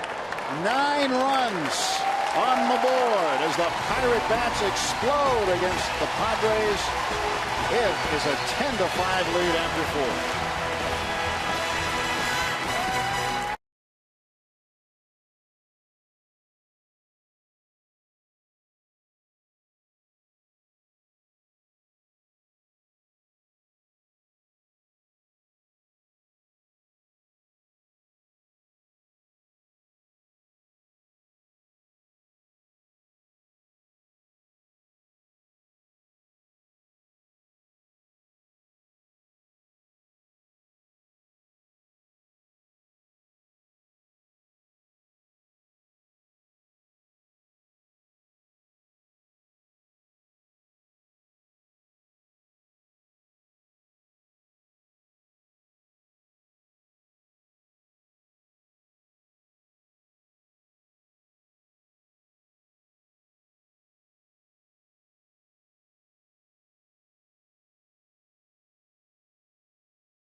That game, and take a look at the National League Central standings. 4.5 games separate the front-running Reds from the Pirates. The Cardinals right behind the Bucks in the wild card, tied with Atlanta. How many wins will it take to win the division? Emailing us at rootsports.com. Game Connect. Ed in St. Clairsville, Ohio, says it'll take 91 to win the division. Robin Altoona also agrees, 91. What was my guess? 94. You said 96, and you changed your mind to 94 just because. Yeah, but I said 94 and then told you that was didn't really change my mind. I subtracted 2 because it was too high of a number. Okay. That's what you said, 94. Yeah, 94. Mark it down. Okay. Keep those emails coming in. Go to rootsports.com. Game Connect. Email the broadcast. How many wins do you think it'll take to win the division? Jesus Guzman takes outside.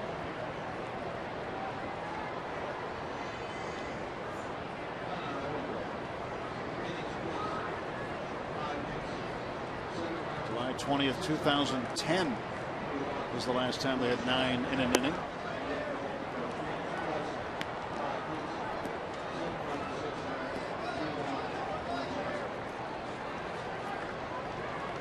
To Guzman. Eric Bedard, the way his game has changed in a half of an inning.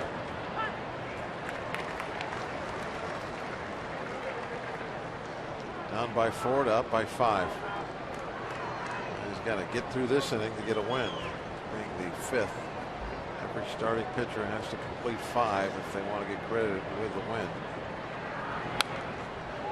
Comes back and fills the count up on Guzman. Skipper's probably changed his mood a little bit since the early innings. Maybe a little bit, but I'll tell you, Clint stays pretty much the same, I think, through winning, losing. He tries not to get high when they're playing well and not be low when they're not playing so well. He's pretty good about that. Leadoff walk to Guzman. AGH injury update. Brought to you by our friends at Allegheny Sports Medicine. Joey Votto on the 15-day DL since the 17th of July with torn meniscus in his left knee. He had to undergo an additional procedure and will be out at least another 7 to 10 days. But the Reds seem to have been doing pretty well without him. No score between Cincinnati and Chicago. They just moved to the 5th at Wrigley.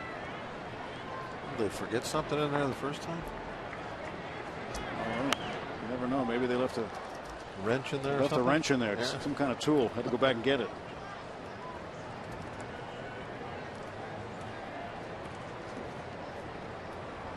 Chris Resop up and throwing again. I could use Votto today. Especially in that park. 0-0 in Chicago. Reds and Cubbies. Well, you say especially in that park, but it's two different parks. Just depends which way the wind's going. Wind blowing in off the lake. Could be a pretty good day.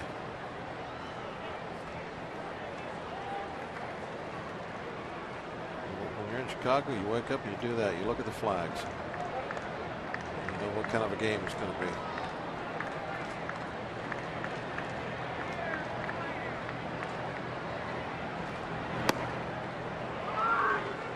2-1 to Maben.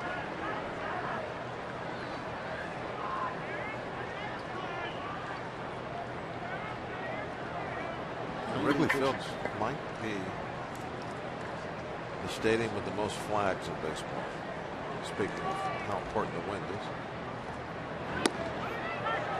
2-2 Maben. Yeah, they're all around the roof. Yeah, they're all everywhere. Over on the scoreboard. If you sit there, next time we go to Chicago, we count. Be interesting little factoid for later. Flags. We got flags here. We got flags. Yeah, we got Jolly Rogers. We're not talking about the handheld flags. We got to talk about flags on flagpoles. Well, they had a lot of number 10 flags when Ron Santo in the Hall of Fame. They're honoring the late Ron Santo this year there. So they've got number 10 flags all along the rooftop. And the pirate flags and the different types of pirate flags around here. There's the parrot hats. A real quick count. I see 13 flags on poles. Maben looks at it low. The count is full. 3-2. Nobody out. Runner aboard. Top of the 5th. Bedard looking for an out. Maybe 2 here if he can get Maben to roll over on one. Bullpen is busy behind him and needs to finish the 5th to get this win.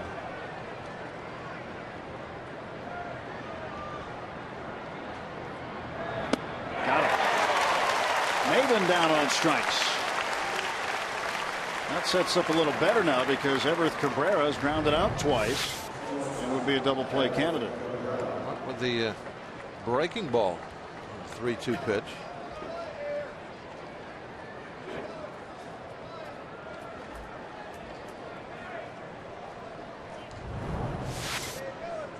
They've been probably looking for something a little more straight. Yeah, you would think, but yeah, that's Bedard. He's not going to throw straight stuff, no matter what the situation is, if he doesn't want to. Cabrera looking to bunt, shortened up anyway, and took a strike. And we were just talking about Wrigley Field and the Cubs and Reds, and Jay Bruce has hit a home run, his 22nd, 2-run shot in the 5th, and the Reds now on top 2-0. 0-1 pitch. That's in for a strike call.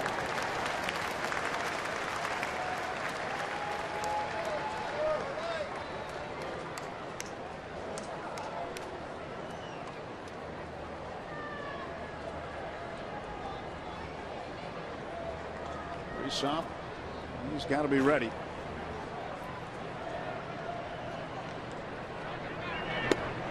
Strike 3.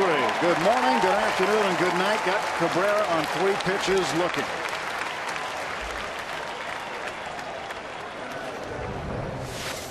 Oh, 3 of them were breaking balls too. The last 4 pitches they've thrown have been the same pitch.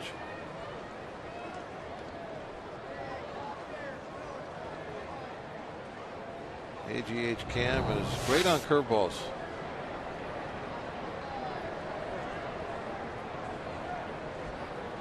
And this, you have to figure, is the last batter that Eric Bedard hopes to face.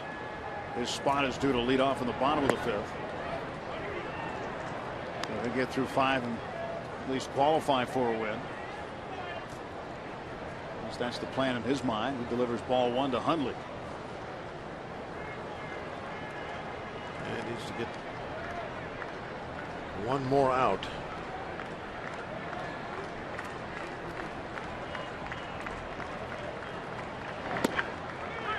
One breaking ball again. Hundley was intentionally walked in the 1st inning,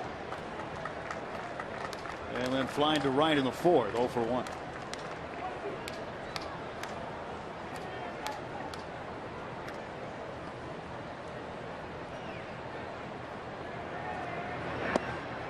Another curveball for a strike. Well, that's been the big pitch for him this inning.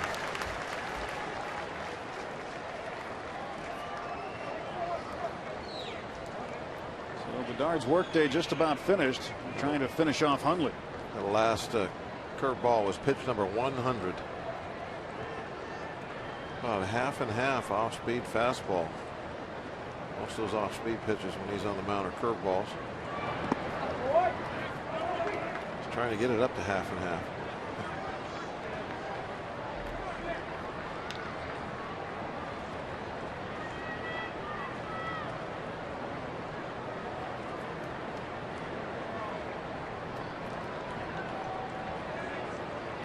I'm going to rub the seams off those baseballs.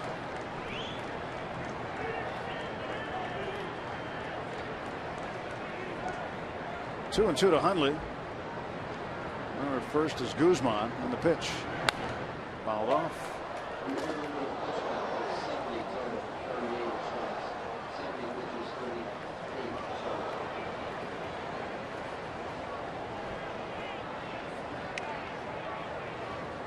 This leisurely day on the Allegheny. Nice way to spend it, right by the ballpark. Or with an eye patch. Wearing a Pirate gear today. Every day is dressed like a pirate day. It is, isn't it? PNC.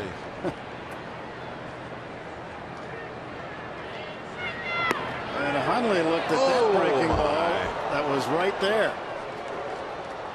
It appeared to be right there, and home plate umpire Mark Wegner. I think it can catch the up and away corner right there. Yep.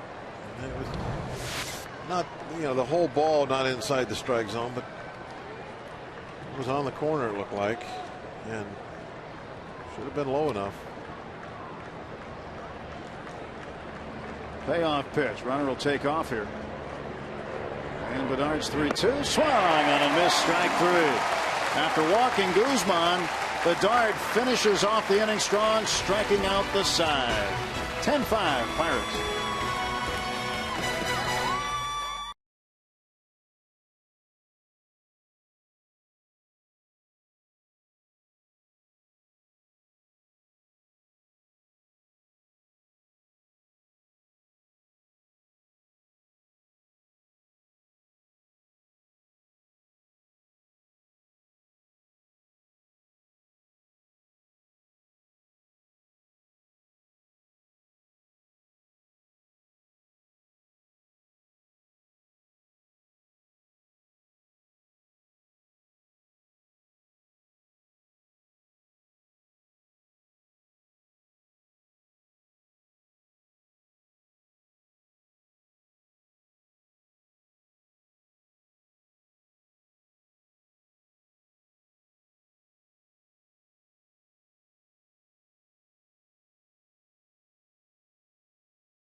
Pirates baseball on Root Sports is brought to you by Barrel Automotive.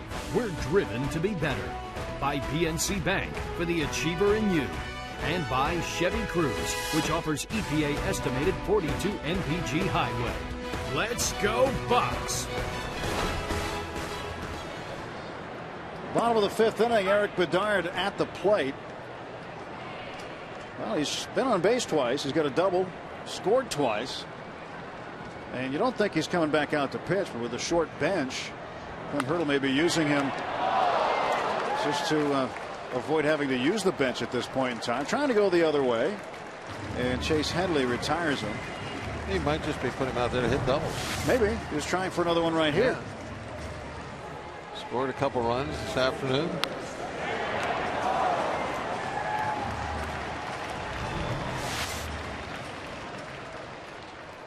So Headley in the right place, the right time. Now Starling Marte, the only Pirate not to get on base today. He has struck out twice, and he starts this at bat swinging and missing.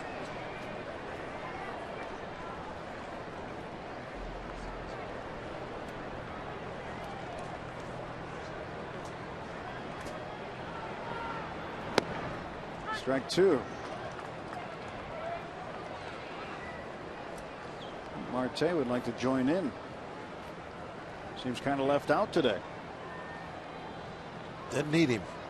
Some days they don't need you. Save your bullets. Save your ammo.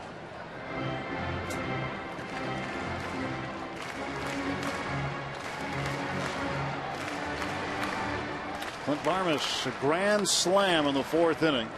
A 9-run inning, highlighted by his grand slam.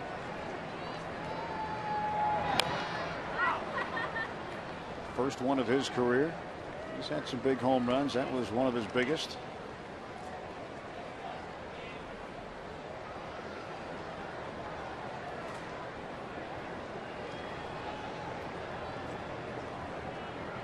It's good to see the bat coming around more for Barmes too this half of the season.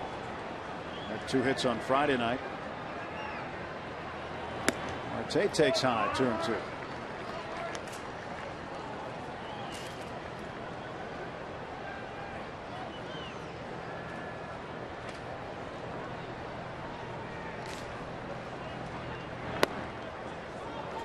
Just missed off the outside edge, and Marte now has worked a full count.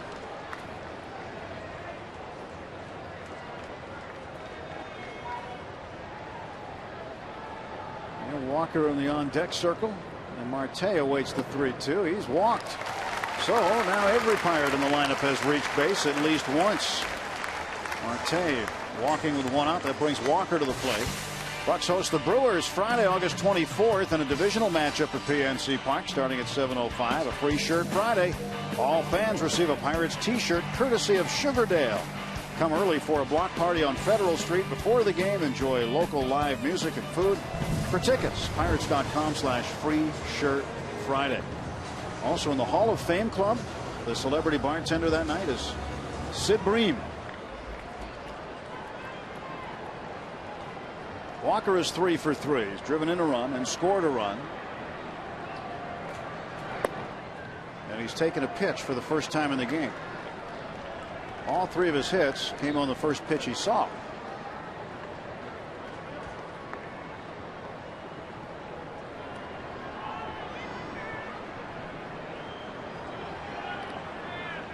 Now they're smart.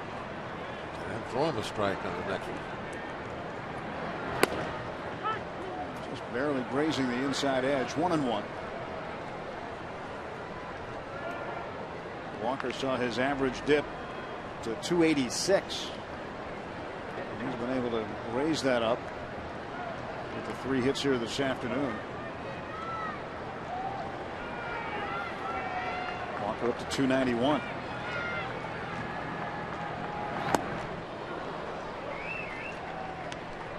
For a brief time, Neil had his average over 300. I think it was as high as 302, if I'm not mistaken. Flirted with 300 for a while now.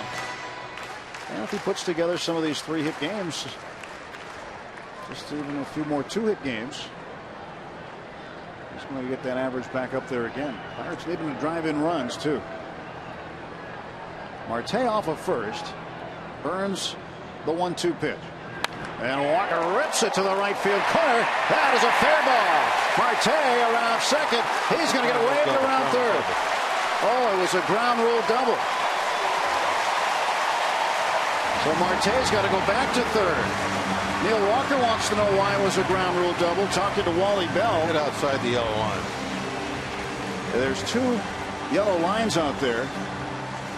One is the foul line. Yeah, that ball hit right out on them. And that would be out of play. Right out there. Outside that second yellow line. Clint Hurdle talking to Brian Knight, the first base umpire.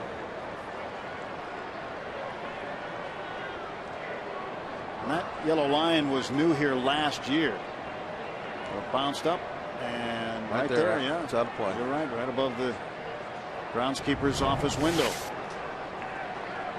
Now, normally when you hit a ball that side, it won't bounce back onto the field of play, except if it hits the edge of the window, then it'll come. But everything else, the ball will bounce off that direction. But when it hits the window, it comes this way, and that's why they put the yellow line there. That shows that the ball is out of play.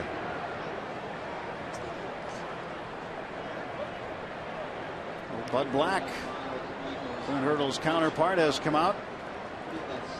And he has relieved Corey Burns of duty. A pitching change at PNC Park.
Outstanding work. 7 innings, 3 hits, no runs.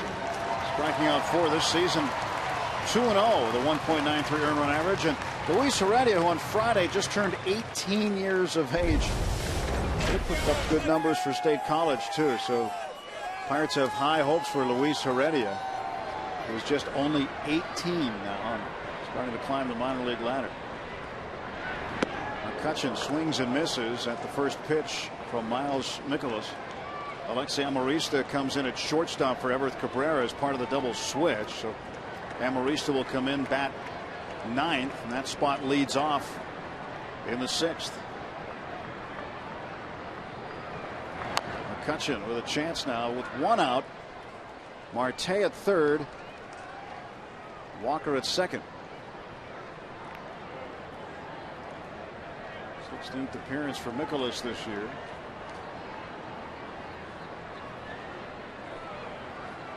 McCutchen is 1 for 3 with a double and 2 runs batted in. Ground ball to Amarista.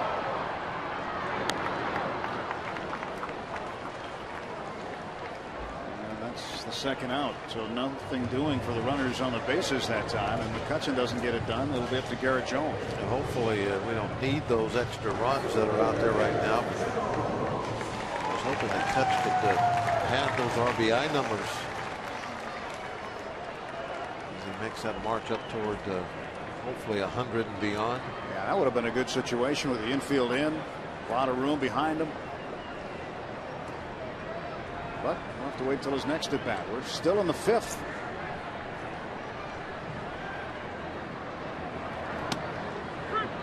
Strike one to Garrett Jones. Jones has scored twice. Triple and a walk. 1 for 2. Did a solo home run Friday night. He's tied with Ryan Doumit for 4th all time on the home run list at PNC Park with 41. He passed Adam LaRoche earlier this season.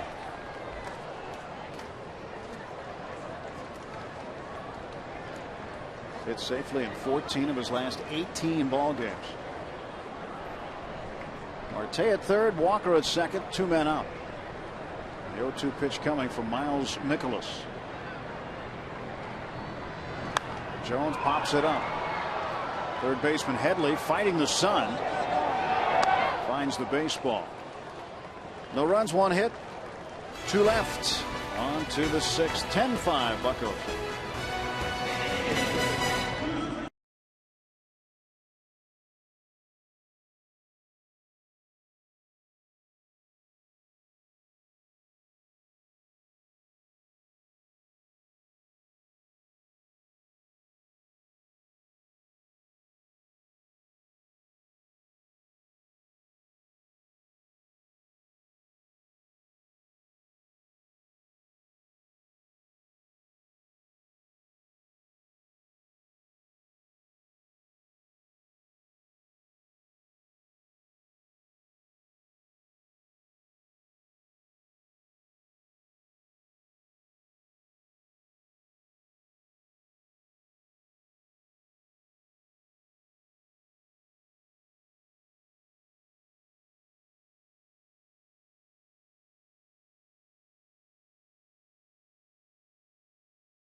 Say get him, I'ma get him. My town getting down like James Brown, got the feeling. The fever for the flavor of a 6th world championship. We've been gone for a minute, now we handling this. P-I-R to the A to the T-E-S. They call us Bucks cause we money, homie, know we the best. Like we the Bucks, we gon' get it to this team's incredible. Let's go Bucks. We from where I'm from, let's tell them where we from. Where you from? Bucktown. Who you rap? Bucktown. Who you love? Bucktown. Pittsburgh.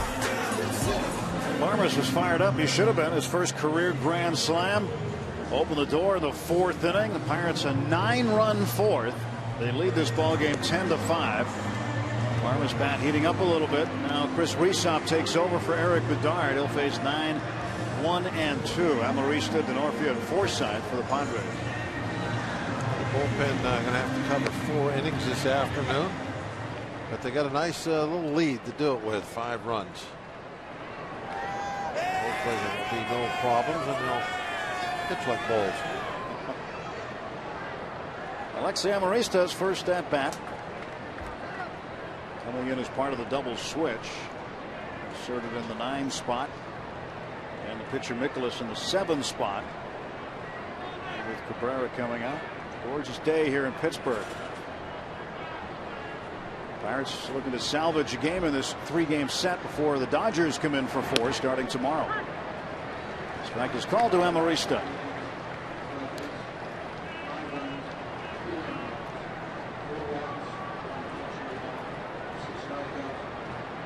Rhysop ready to deliver the 0-1 pitch. Amarista ground ball. Barmes has it. Spinning behind the bag. Throws. He got it. Nice play. Throwing some of that cow leather around. Yeah, that's right. was taking away a hit up the middle. Now, speaking of cowhide, I don't think the baseball is horsehide anymore. I don't think. I think it's cowhide now, isn't it? You got one next to you. Yeah, but if it says it says on here what it is. It doesn't say anything.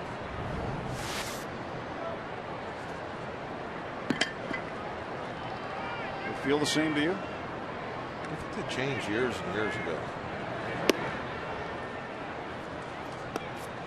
I think this is cowhide. I don't know. I don't think I can tell. I think the old, you know, I shouldn't even be saying this because it's just guessing and thinking, but I think the old, and this goes back a long time ago, the old Spalding baseballs, I believe, maybe were the last ones that were horsehide, but I think these are cowhide. Cowhide now? Rubbed down with Mississippi mud from the Delaware River? Or some kind of hide, I know that. Mr. Hyde?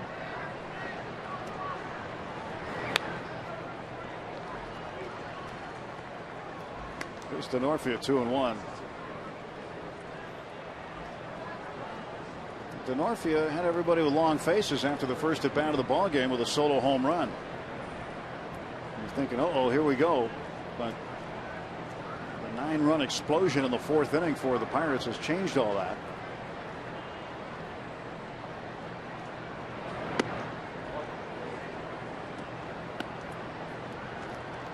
Reds have added another run. It's 3-0 in the 6th against the Cubs in Chicago. Cards and Phillies still tied at 4 in the 7th.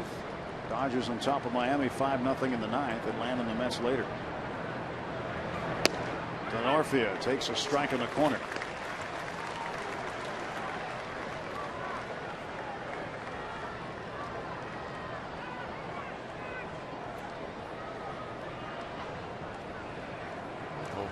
Maybe it's a spider.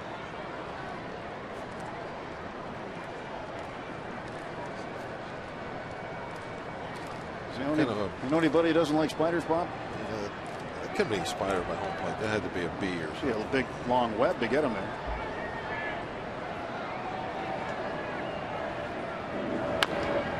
Come back here. And from the backside of the mound, Risa throws him out.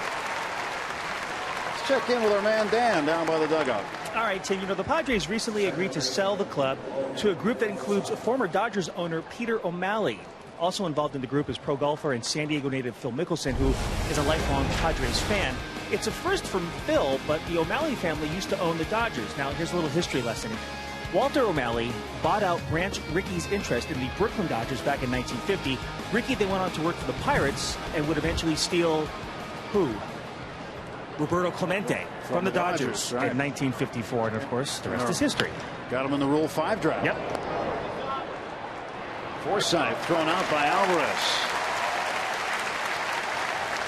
Pirates coming to the plate in the bottom of the 6th. Good inning for Risa.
at Wrigley. Wind's got to be going out. 10-5 here. Same runs as hits. And Gabby Sanchez fouls this pitch back into the glove of Hundley for strike one. Sanchez has been on base twice. Once he reached on an error in the fourth inning. Walked also in the fourth. Pirates batted around and then some in the fourth.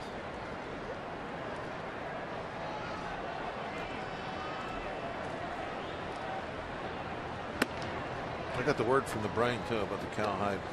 Oh yeah, the brain. Horsehide, yes. Brain checked in. Brain checked it out, and they went to cowhide in '74. Okay. From Horsehide, and they went to Rawlings from Spalding in '77. So it was close, but not exactly when they made that change from the horse to the cow. The brain is one of the gypsies in the trailer. It's part computer. Comes up with some information every now and then. 2-1. And this one is bounded foul. Like the cyborg gypsy there. Part machine.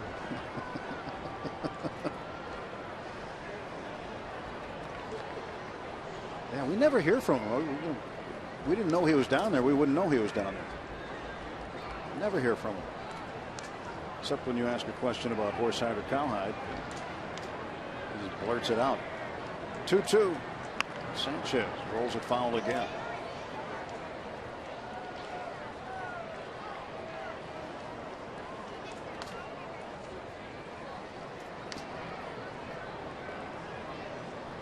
Great look at one of the jewels of Major League Baseball, PNC Park.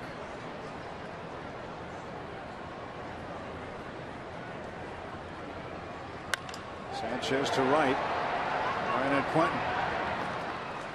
And he makes the catch for out number one. Root Sports Game Connect. Email the broadcast. Andrew in Richmond, Virginia says 92 wins is what it'll take. Catch the fever. And Jim in Seattle, Washington says 97 wins to win the division. All good guesses. I like them. I don't think anybody'd complain about 97 if the Buccos were a division winner. Winning 97. An email, text from Tom and McMurray that's kind of interesting, and well, he picked up on something about why they went to cowhide in '74. A few years earlier, they lowered the mounds, and they figured out that they went too far, and they need to give something back to the pitchers. And so that's why they went to the cowhide balls. Because the cowhide balls, yeah, they move more than the horsehide. I'm sorry, did you say something? Tom, that was for you. He's here all week, folks. Don't forget to tip your waitress. No, that was Tom. Oh, okay. McMurray. Is that right? That was his. I thought you were going to give me a legitimate reason why that one in. That is legitimate. Want to give something back to the pitchers. All right. Well, it's great to hear from the fans through Game Connect and whatever other resource Bob has. Chad Qualls is starting to throw for the Pirates. This is what Game Connect looks like today. You can email the booth. Up at the top, you've got Game Talk with all of the tweets from Twitter. And you can communicate with other fans. Alvarez strikes out, 2 down.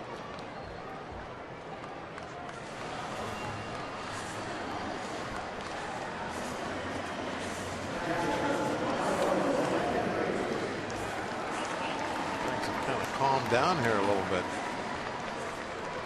15 runs scored those first 4 innings.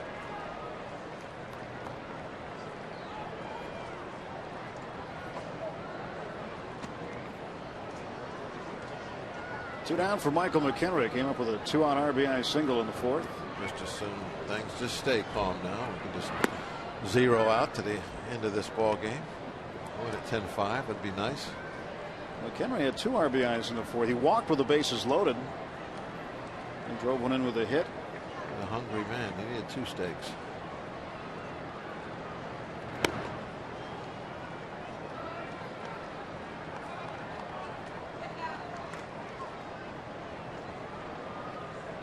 Winkleman doing extremely well with that bat this year. And McHenry was plunked. So with 2 outs, that's going to bring Clint Barmas to the plate. And got McHenry right in the back. Oh man, got him real good. Going to sting a little bit. Barmas is our PNC achievement for the Achiever in You. Bases loaded. Bottom of the 4th. He rings the bell. First career grand slam as part of the Pirates' 9-run inning.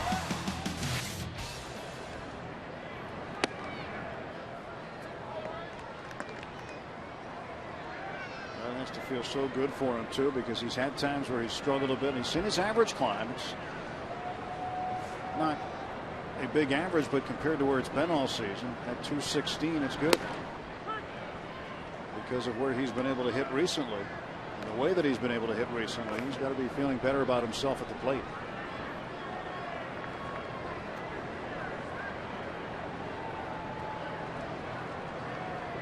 One pitch to Barmas. It's outside, 2-1. Clint Hurdle stuck with him. I mean, Clint's glove kept him in the lineup a lot of nights. He's given Harrison and Mercer chances at short. Off speed, and this one is going to get down for a hit. Well, Barmas, a 2-out single.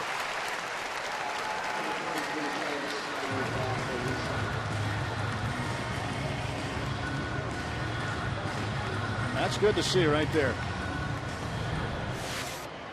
Very patient.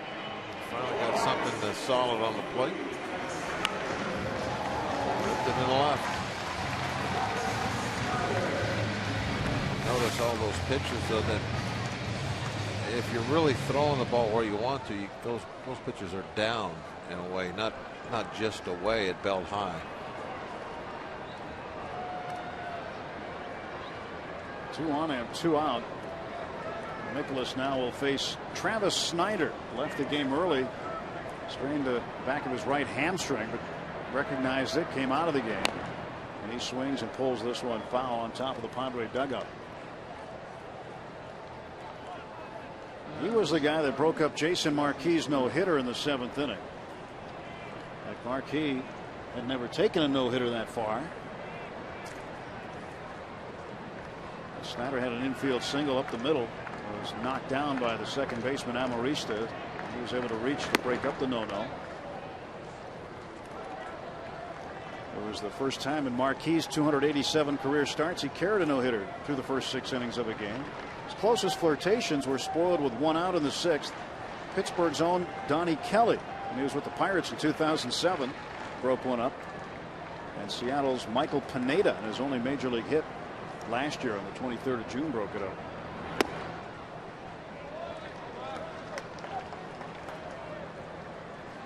Two and 1 to Snyder.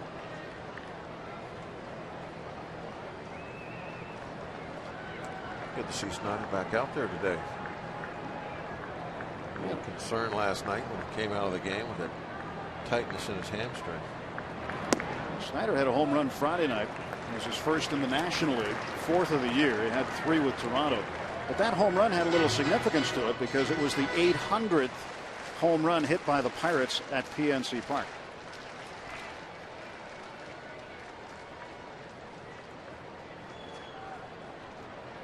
We need to start a pool right now. Who's going to hit number 1,000? A strike is called and the count is full. A couple of years ago, we were in Cincinnati late in the year, in a day game in September, I want to say. Garrett Jones at the 10,000th home run in Pirate history.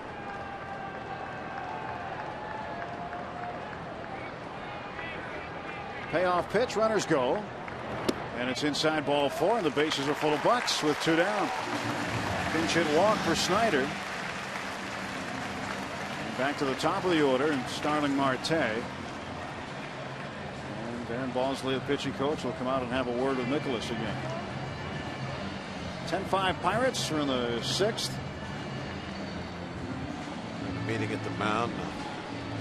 Luis Severio over at first base is talking to Snyder at the same time this meeting is being taken place. I wonder if one of the things they might have been talking about there is, hey, it's 10-5. There's a big lead. Probably got your leg taped up. Don't do anything silly on those bases. Push things.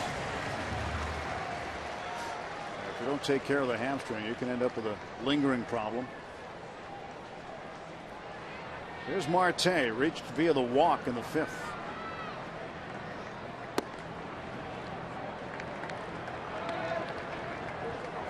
Marte still the only starter who hasn't scored a run. He was stranded at 3rd in the 5th inning.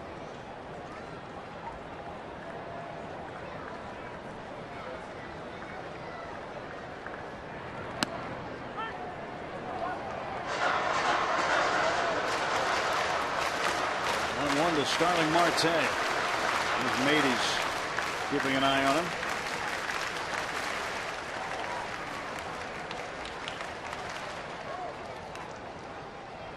We're going to join the party. And Maben will make the sliding catch, and the Pirates leave him loaded in the 6th.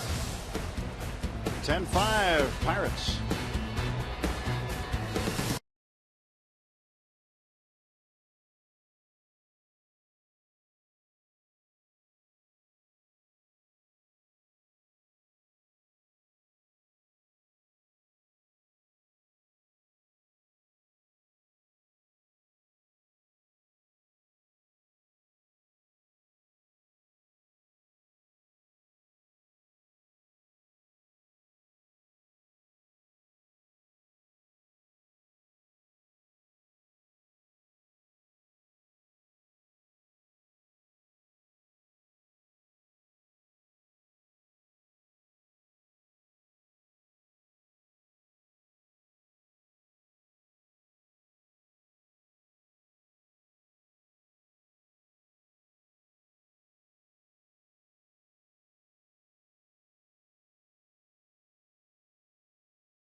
On Root Sports is brought to you by Jeep. Now get a great deal on a legendary Jeep vehicle at the Jeep Summer Clearance Event. By AT&T, the nation's largest 4G network. AT&T, rethink possible. And by Levin Furniture and the all-new Levin Mattress Stores. For a great deal on a new bed, shop Levin's. Let's go Bucks! We head to the 7th along with Dan Potash and Bob Walk. Tim Everett with you from PNC Park on a Kids Day Sunday afternoon. Pirates in front 10-5. A lot of black and gold, as there always is here at PNC Park, and another capacity crowd. Hope to see you keep coming out for the Dodgers series. 4 games with Los Angeles starting tomorrow night. As this long homestand continues, and the Pirates are out on the road after that. A big weekend series against the St. Louis Cardinals, followed by a trip to San Diego. Chad Qualls takes over for Chris Riesoff. Riesoff won an inning of hitless and scoreless relief. Retired the side in order. 3 ground balls. Now Qualls will face Chase Headley.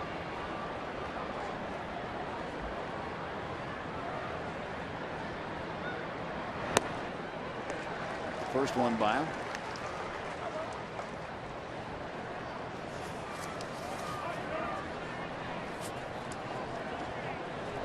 A little quieter today is Headley than he was over the last 2 games.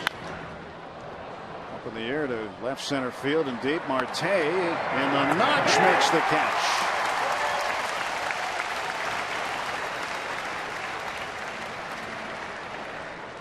We're going to enjoy seeing Marte out in that big left field here for quite a while. He covers ground. Yes, he does. Get those long legs.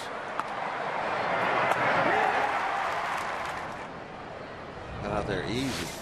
Able to slow down, almost settle under it before he had to make the catch.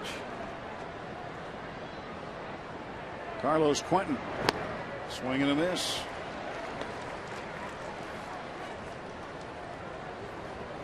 Quentin was hit by a pitch and scored a run in the first. 0 for 2 since.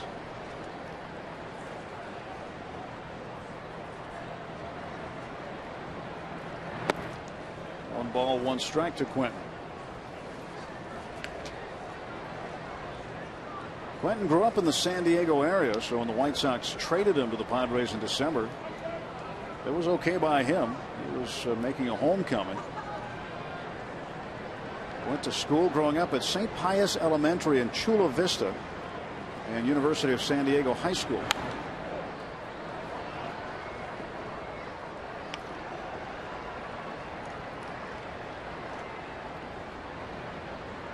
Year 2000, he was the San Diego Male Athlete of the Year. He had just torn up the baseball diamond. All-State. If you're All-State in California, as you know, Bob, being a Californian originally, that's saying something.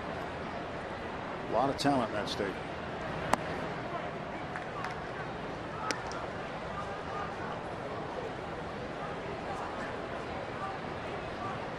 used to be called All-CIF, if I remember right. California Interscholastic Federation, something like that. Might not be that anymore, though. That was ancient times. Pops this one up, and Sanchez a long run after it. Sanchez makes the catch. Nice play by Gabby. 2 men out.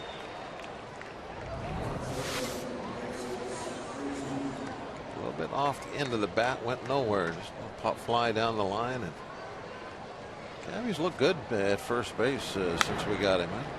I like him over there. He does a nice job. Beautiful catch there.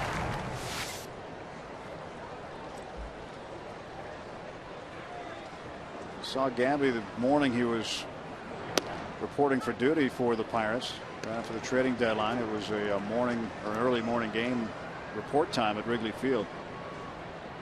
And he was very, very happy. He'd been with the Marlins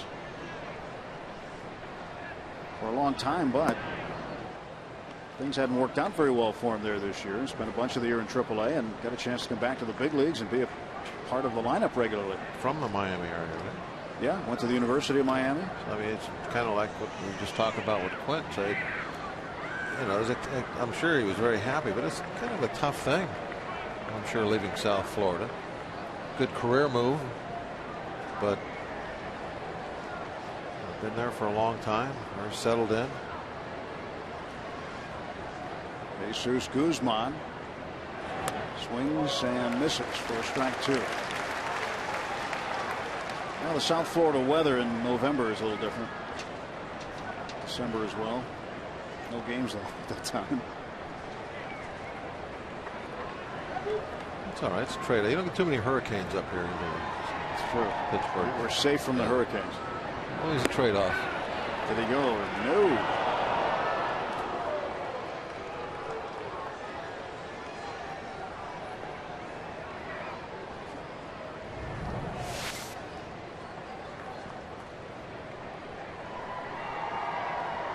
Watch the bat head if you can see it. It's out in front of home plate. Chad Qualls has retired the first 2 Padres in the 7th.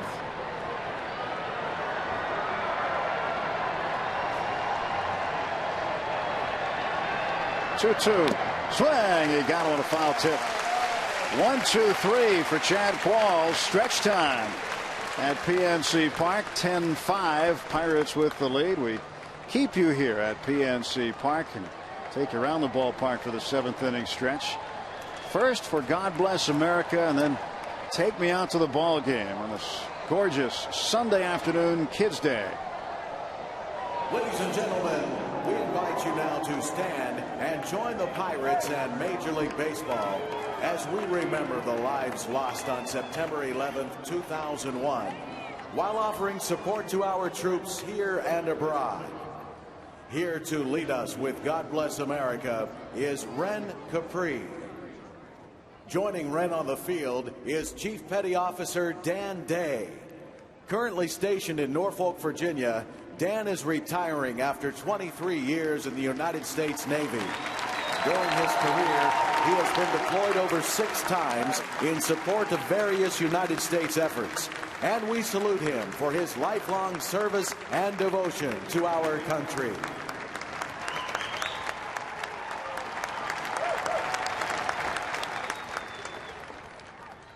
God bless America, land that I love. Stand beside her and guide her through the night with the light from above. From the mountains to the prairies to the oceans wide with foam.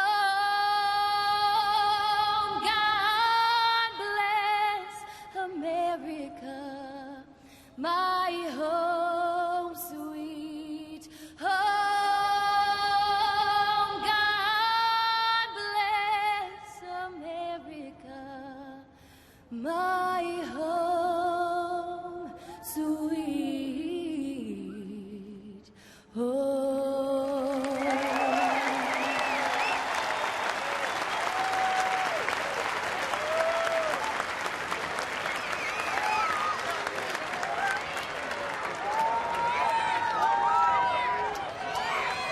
It's time for the 7th inning stretch. We invite you now to stand, follow the bouncing Eaton Park Smiley Cookie, and join everyone watching at home on Root Sports as we sing Take Me Out to the Ball Game.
Ten runs on 11 hits, 5 runs on 5 hits. Padres jumped out to a 5-0 lead, and it was a somber environment for a little while, and the Pirates picked up 1 in the 3rd, 9 in the 4th. Neil Walker with 4 hits And he's got one out of here. A home run for Neil Walker. And a 5-hit ball game for the Pittsburgh Kid. You think that we got a star of the game? Wow, what an afternoon for Neil Walker. Just hammering the ball. It's not like he's got a couple of hits that just, seeing eye ground balls, a little flare here or there. He is just centering the baseball every at bat and being so aggressive today. I mean, that's something that really stands out. Most of the time he's going up there and just ripping the cover off the first thing he sees. This is the second pitch of the at bat. See you later. Crushed.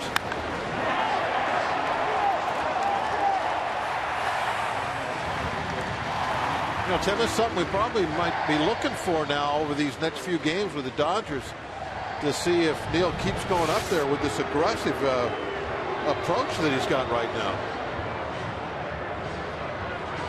Well, the umpires are going to get together. Bud Black had come out and wants a replay, I think, on this one, and they're going to take a look at it. They're going down to the cabinet. Yeah, I think what Buddy's asking for is fan interference, because a fan did catch the ball, but it was well above the railing. When you look at it from our replay we just showed you, this should be a pretty short visit. Molly Bell and the crew. There's a video screen just down those stairs where you see him. I'll go down and take a look. Yeah, that's well over the yellow line, I think, from that shot. Well, this will give us a pretty good look, I think. He's behind it. Yeah.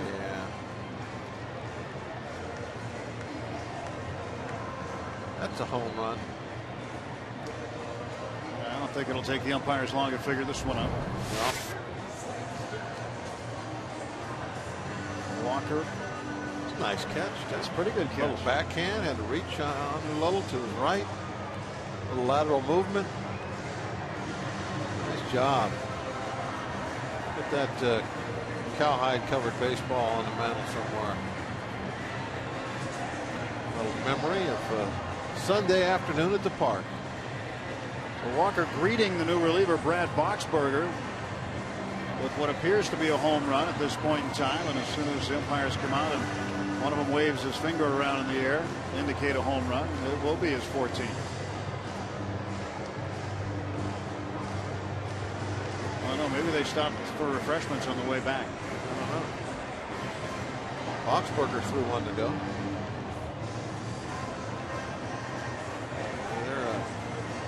Hey, it's just taking a little bit longer than I anticipated. They don't have to go far. It's just down there at the bottom of the steps. Maybe 10 more feet. This big metal box hangs on the wall. They get the key to. They open it up, take a look, make their decision. Home run. Home run.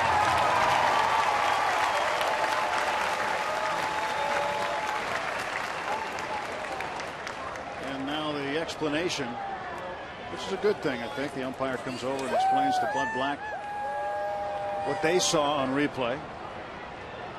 And Walker, a 5-hit ball game today. How do you like the effort by Neil Walker? The last time he had a 5-hit game, Walker also hit a home run. So it's the third career 5-hit game, second of the season. The 8th of July against the Giants this year had another 5-hitter. And also we should point out, he might still get up there. He's a triple away from the cycle.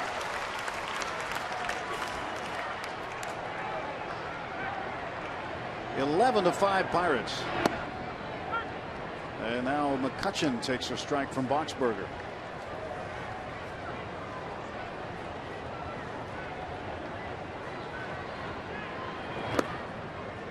Boxberger last worked against the Cubs on the 7th. He was recalled from AAA on the 30th of July to take the spot of the injured Joe Thatcher. 1-2 to McCutchen. McCutchen with a 2-run double in the 4th. He's 1 for 4.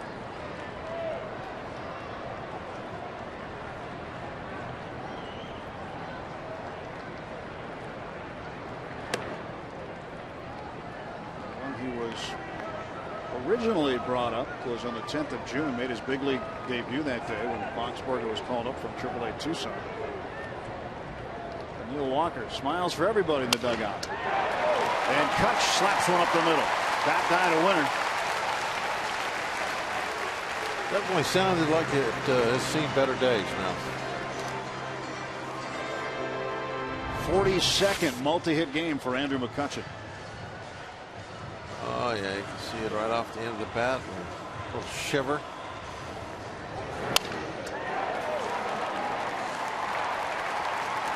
That one's done, but I got a hit.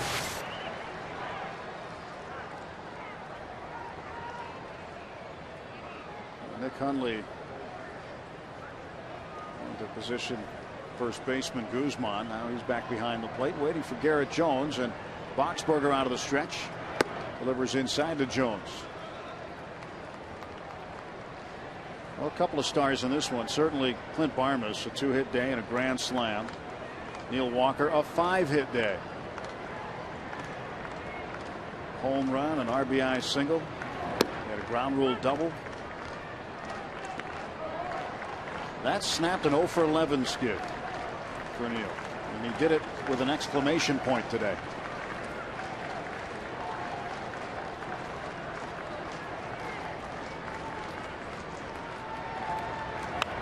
Turn that 0 for 11 into a 5 for 15.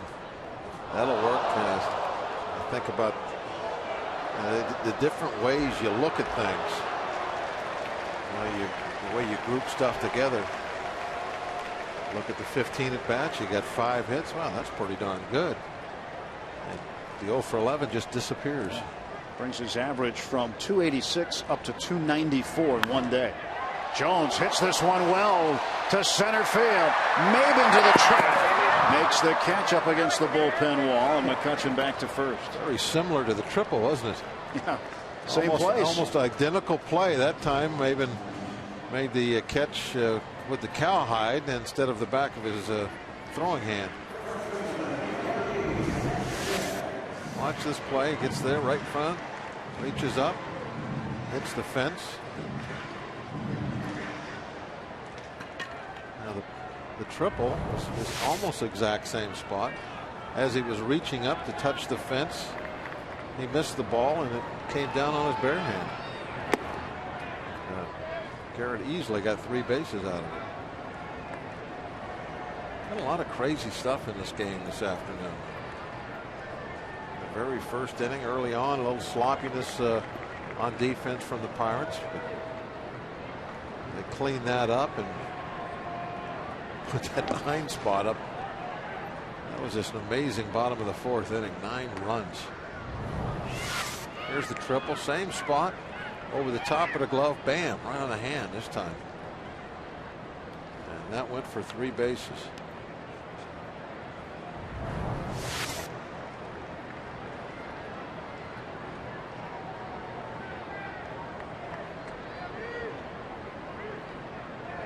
.2-0 fouled off. Can't be taking a big rip.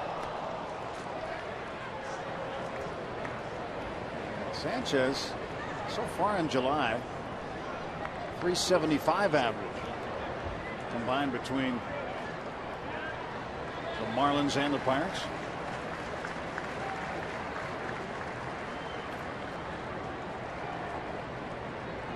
Neil Walker hitting a home run this inning, his 14th, and that's the most number of home runs by a Pirates second baseman since Jose Castillo also hit 14 in 2006. Juan Cruz has been in the bullpen loosening. Looks like he's ready to go.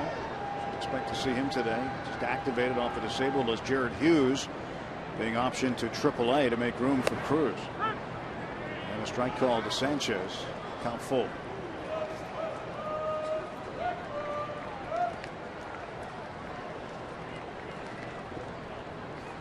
Pedro Alvarez in the on-deck circle. Payoff pitch coming to Sanchez. 1 out. McCutchen at first. Boxberger's pitch is low, ball 4. The Pirates 1 man on first and second. This day in Pirates history brought to you by Day Automotive. We're going to make your day. August 12, 1991. Barry Bonds, 11th inning walk-off home run. Hit it off the big guy, Lee Smith, Three Rivers Stadium. This is kind of an iconic shot right here with Bonds. And that, anytime you see a highlight package from those playoff years, that shot of Barry is in there. That was on a full count in the bottom of the 11th. Lee Smith lost a few in that ballpark. The ninth inning, he was a great closer, but his Three Rivers numbers aren't very good. Not like pitching there. Even got the blown save in the All-Star game tonight. He did. There. Trying to think. No, I think it was Crime Dog. Fred McGriff got him. Well, Smith was probably excited when he saw the video of Three River Stadium going down. Yeah. 1-0 and Alvarez fouls it off. 1 ball, 1 strike.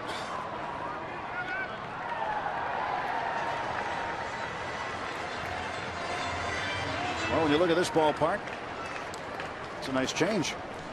Very nice change. The designers, builders, they did a great job. Just a jewel of a ballpark and really a destination now for the baseball junkie. I mean, this is one of the places where fans that travel to see baseball games, that you got to come here. PNC is a destination spot for the baseball fan all over the country. We run into so many people on our travels, and they either say that they've been here and they love it, or it's the place that they want to come see a ball game. 1-2. Fouled right back. Pedro had a base hit and scored a run in the 4th.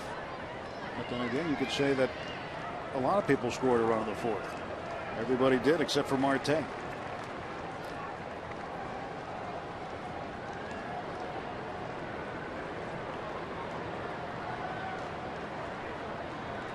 9-run 4th. A big difference today. Biggest outpouring of runs in a single inning the Pirates have had this year. Let's not forget the offensive contribution of the starter, Eric Bedard, too. 1 for 1 with a double, or 1 for 2, I should say, lined out to third. A double, 2 runs scored. Clint Barnes, a couple of hits. Grand slam for Barnes. Pedro swings and goes down on strikes.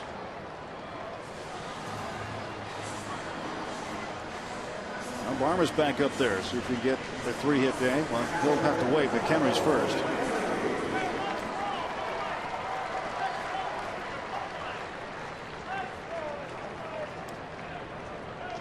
One for 2 for the 4th. Average is climbing up to 282.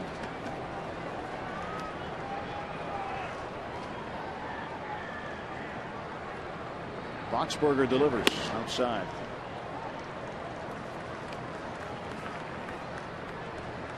McHenry had a 9-game hitting streak going until it was snapped on Friday in Game 1 of this series. This is his coming out party this season. He really established himself as a big leaguer with a future, and not just a defensive type catcher, that he can do some great work with the bat, supporting Rod. He's been getting a lot more playing time, and because of what he's doing with that bat. Batting average is going up, as you mentioned, but I think the thing that really has been noticed even more than that is the extra base hits that he gets, slugging percentage.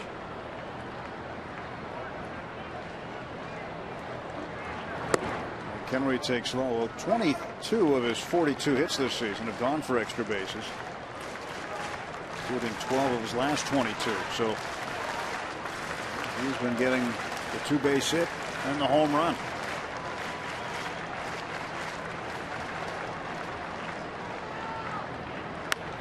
There's always a lot of examples.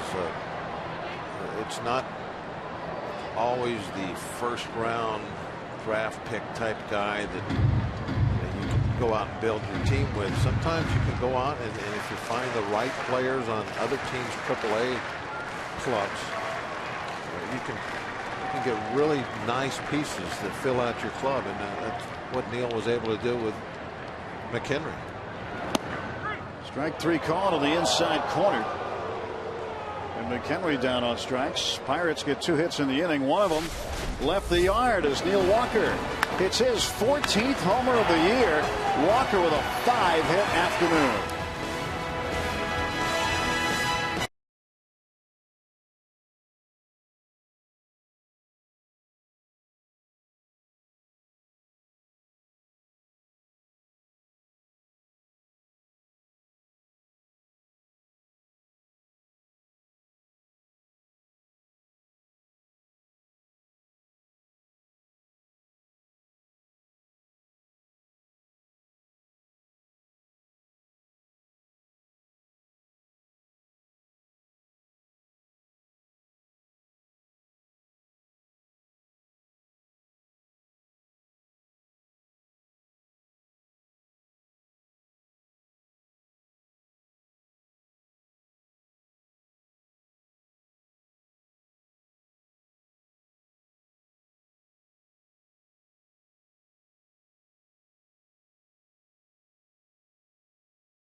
Pirates take on the Brewers Saturday, August 25th at 7:05. Stay after the game. Zambelli Fireworks will light up the Pittsburgh skyline thanks to Xfinity by Comcast.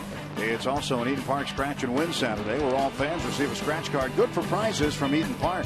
For tickets, visit pirates.com. Should be a good crowd at that ball game that night.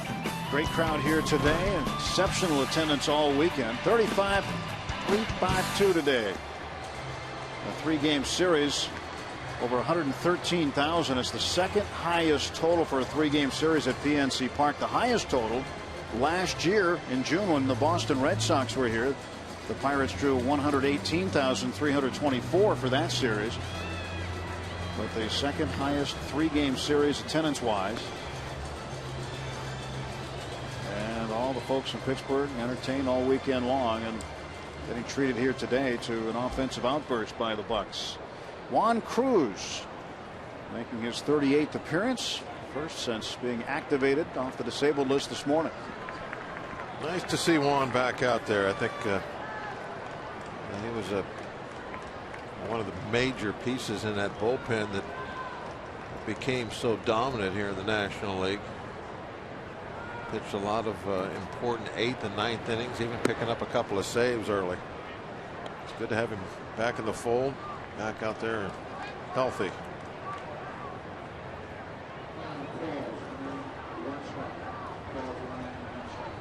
Maben takes outside. 2 balls, no strikes. Cruz had a couple of rehab stints in Altoona, AA.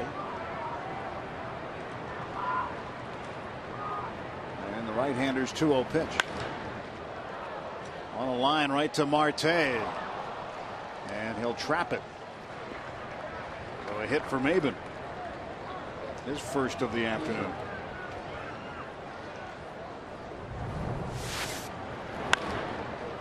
Marte didn't get a good break on the ball. Not when he read it wrong.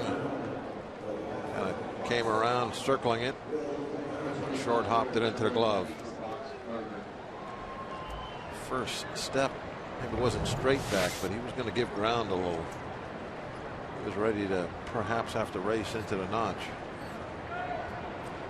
So Maben aboard, nobody out, and the pinch hitter for the pitcher Boxberger is Will Venable. Venable, like today's starting pitcher Ross Ohlendorf out of Princeton. In fact, they were teammates there.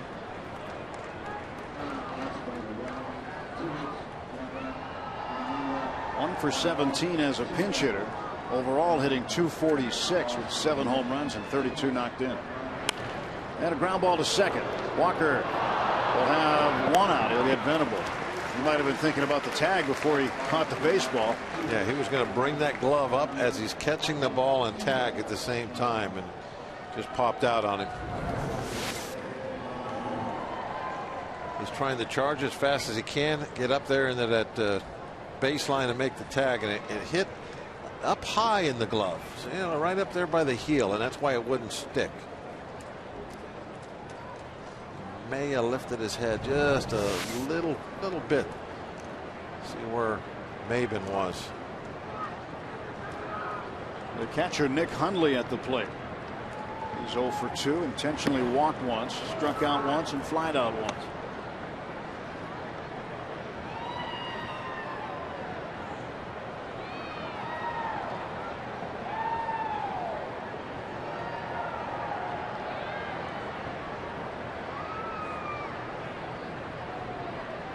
Cruz ready to deliver, and time is called. Well, Philadelphia and St. Louis, bit of a barn burner in the bottom of the 9th, 7-7. Looked out there a while ago. It was 4-4. Doing a lot of work. And Cincinnati in the top of the 9th, leading Chicago 3-0. Bruce and Ludwig home runs in that game for the Reds. Padres have won a season high 6 straight. It's the second time they've won 6 in a row in 2012, and the Bucks looking to halt that streak. Also looking to halt a bigger streak of 11 straight wins at PNC Park. A good chance that's going to happen. Streak's going to go down. Dodgers have won today. They beat Miami 5-0. They'll be coming in town. 4 games. Important games. They're in that wild card hunt if they don't win the West. Right now the equipment truck's being loaded up at the ballpark in South Florida, and they'll be touching down in Pittsburgh sometime later tonight. It's one of the nice things when you're at home through the weekend. Now you get that Sunday afternoon after the game to go home and relax a little bit. You don't have to go get on the airplane, travel. The Pirates, the player, all Major League Baseball players, that they spend a lot of time traveling, going to and from the airport. Not a whole lot of time at home. This will be a nice one to enjoy after this win. Just saw a shot of Jeff Karstens. He gets the start in the opener against the Dodgers tomorrow night, opposite Aaron Harang. Might be a lot of ribeyes here today. Could be some more ribeyes when the players get to their houses later on. Yeah, some real ones. Maben the runner at second base, 1 out, 3 balls and 2 strikes on Nick Hundley.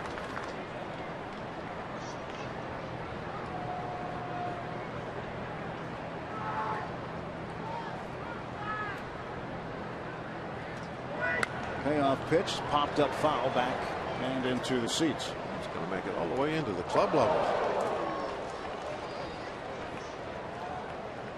What a great area the ballpark the club level is. If you haven't had a chance to check it out sometime, you ought to do so. Real neat place to see the game. Great amenities. Yeah, it is my favorite part of the ballpark, club level. We were walking through there earlier today through Gunners.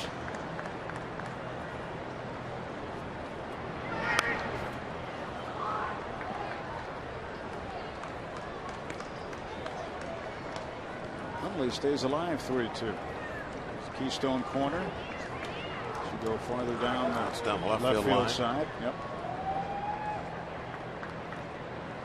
A lot of functions in there. That's one of the, in fact, the Keystone corner deck there is probably one of the best photo areas in the ballpark to take pictures from and of people at groups. Broken back ground ball to Barnes, by the way, and Hundley is out. Yeah, a lot of functions in the Keystone corner area, and that group pictures taken there in the past. It's real nice. Such a good spot off. They might put a TV camera up there somewhere. Really? Yeah. They consult you on that first? Or are you just making promises someone else has to keep? The high home came. Bill taking that shot.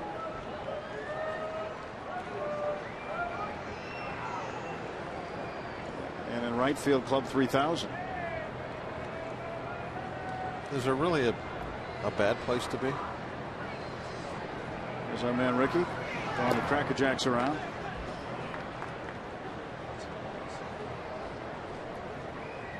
Rick sort of looks like a young Phil Garner with a curly mustache.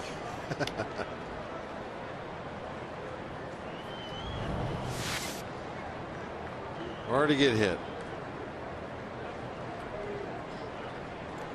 Oh, the catchers get beat up so much.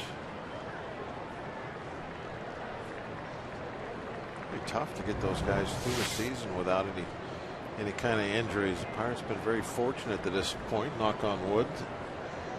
Both he and Barajas have gone through it pretty much unscathed. Unlike last year. How many catchers we used last year? About 9? 8. 9 is the club record. Oh, okay. Set back before color television.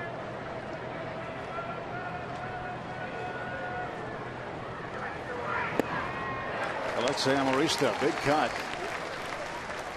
1 ball and 1 strike. Yeah, not in front of that one.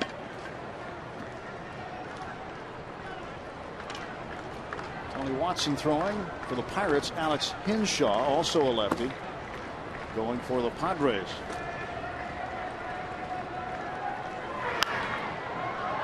One ball and 2 strikes. Cruz gets ahead of Amarista. Oh, what a great play that was on that foul ball to the first row of the club level. The youngster, probably about 6 years old, snagged that one. All on his own, no help. Didn't catch it clean, but was able to get it corralled before it got away from him. Amarista to center field, right at McCutcheon. That's a clean catch there. Padres strand a man. Going to the bottom of the 8th inning at PNC Park on a Sunday afternoon. 11-5 Bucks.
Pirates Baseball on Root Sports is brought to you by Subway Restaurants. Open at 7 a.m. for breakfast, lunch, or whatever you need to fuel your day.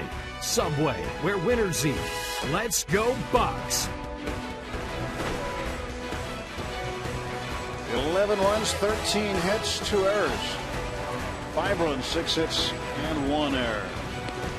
Crowd of 35,000 plus on hand today. Along with Dan Potash and Bob Walk, I'm Tim Neverett. Pirates wrapping up this weekend series with the San Diego Padres. Getting closer to salvaging a game in the series after the Padres took the first 2 set their sights immediately on the Los Angeles Dodgers, but right now setting their sights on Alex Hinshaw as the Pirates. Clint Barmes will lead off the bottom of the 8th.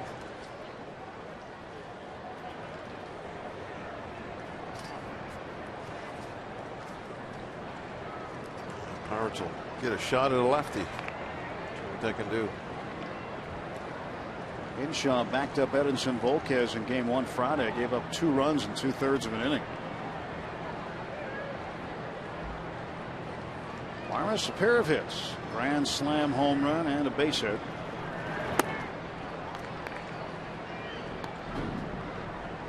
Big day for Barmes.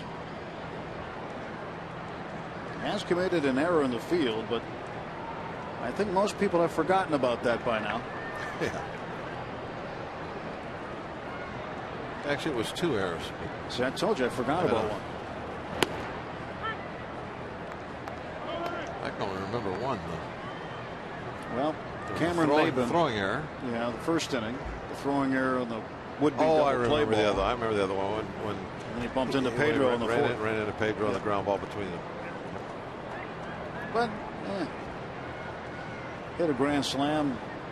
Kind of let that go. Another foul. If you missed it before, you won't miss it now. Base is full. Ollendorf the pitch. Flying right off the pole. How many pole shots has had now here? 3 this year? I'm thinking at least 3. There might have been another one. I know there were 2 on back-to-back hits off the right field pole, Jones and Walker. Barnes has hit one. I think somebody else may have hit one down there. Maybe we'll call it 4. McHenry got one. We'll go 4. And Barnes strikes out to start the 8th.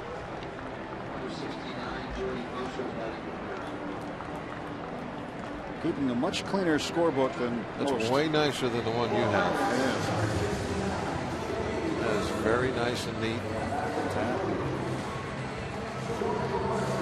I use a lot of shorthand. That's kind of messes it up. White out going. Well, we had to have the white out today because they batted around in the 4th. I think it's a great way to follow a game. On the off day in Cincinnati, I went to the Padres-Reds game, and I didn't keep score. And you were lost. I was lost. Just completely lost. You must have been lost if you were at a ball game on your day off. Well, I just started walking around the hill, and oh, there's a ballpark. I just walked right in, waved to the ticket guy on the way by. Hi, how you doing? Good. Just walked in. It was neat, though, for one reason, because I got to go to parts of the ballpark I never get to go to. Just watching the game from the outfield, you moved around to the upper deck, different places.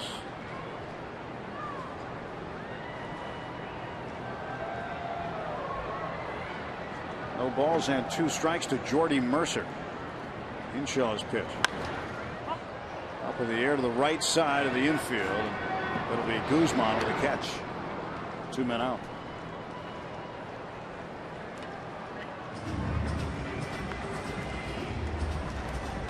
The hammer warming up. Non-save situation, but going to get some work in. Finish up the game. That is a challenge for the bullpen, too. You've got to use your closer sometimes in non-save situations, especially when they've been sitting for a while. I forgot about that. I think there was a last out of the inning. The inning got over, but you were talking earlier about 3 or 4 innings ago about the bullpen and the way Clint's been using it, and that definitely plays into a successful bullpen. The way the manager can protect some guys on certain days, read who's healthy 100%, who's not, and get other certain guys extra innings when they need them. That's something that Clint has been very, very good at this year.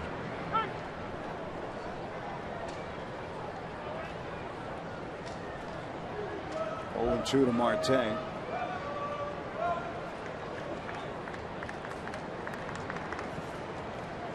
See Jeff Locke taking notes. 0-2 pitch, and Marte, a little roller. Amarista late, and a base hit for Marte.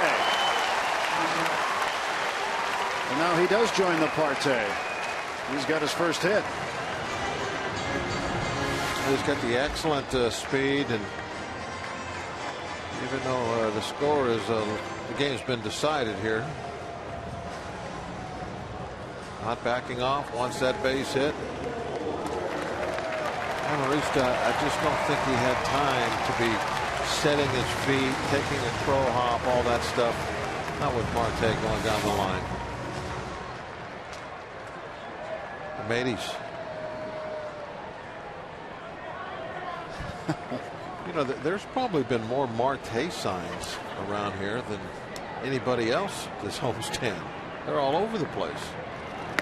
Neil Walker batting right-handed against Hinshaw. The fans have really taken to it. Probably Marte, then Bob walks second. No. Seen a lot of walkie signs lately. Yeah, there's not that many of them. They just get on TV. Oh, okay. Well, that's the only criteria I have to count them with. What gets on screen. 5 hits today for Walker, including a home run. This one up in the air to left. Denorfia in the seats. Will run out of room. The last 6-hit game by a Pirate. May 25th, 2009 at Wrigley Field. Freddie Sanchez went 6 for 6. With a home run. Hey, how about that? Shattered the bat. And What's another with the one. red hats that day. It was a holiday. Red Hat Day? I think it was Memorial Day. It was a Memorial Day. Oh, those were the specialty hats. Specialty hats. Yeah. When you think of Rennie Stennett's 7 for 7 performance, also against the Cubs.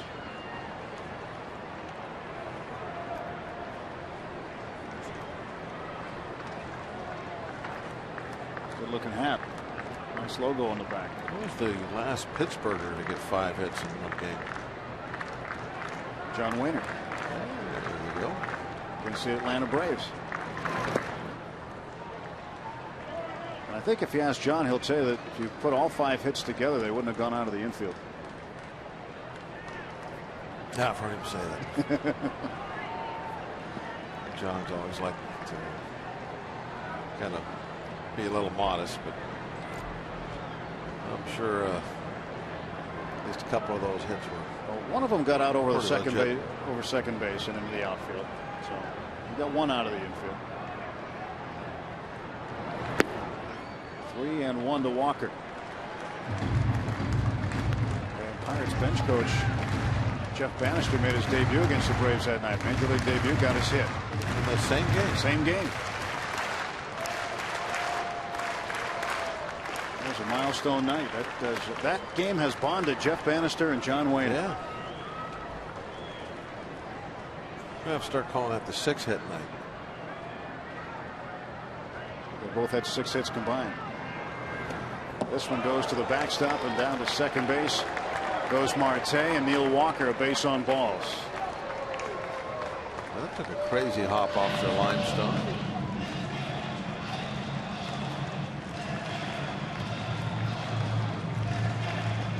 The limestone wall behind home plate very uneven. You don't know what kind of a bounce you're going to get. That hit one of those little divots in the rock and went straight to first base. Right to the right of the PNC Park sign. How about if that was a strike 3 swinging? Might have had a double. Oh no, the ball bounced and went to first base. He'd be out. I see what you're saying. Would that have been something else? If it goes the other way, he'd run all the way to second. Would have been a crazy play. Yeah, you'd have to score that strikeout 3 unassisted if Guzman would pick it up, tag the bag. That would be one of the most rare scoring decisions ever. Strikeout 3 unassisted. Wow. Well, starting to think about it, it's a little strange. 1-0 pitch to McCutcheon. 2-0.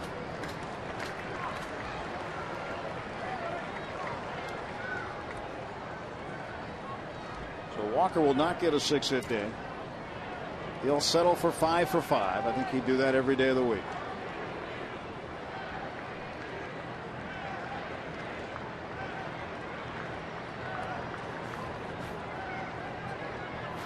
Here comes the 2-0 to McCutchen. 3-0. Hinshaw struggling a bit. Gave up the infield single with 2 outs to Marte, then walked Neil Walker. He'll face Garrett Jones next if he loses McCutchen here. That's his back to school haircut.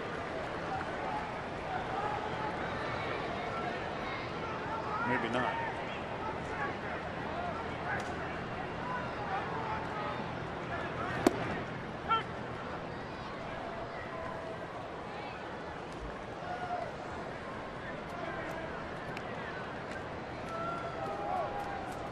Definitely trying to work McCutchen downstairs. Doesn't want to give him anything up held high. He can get a swing up.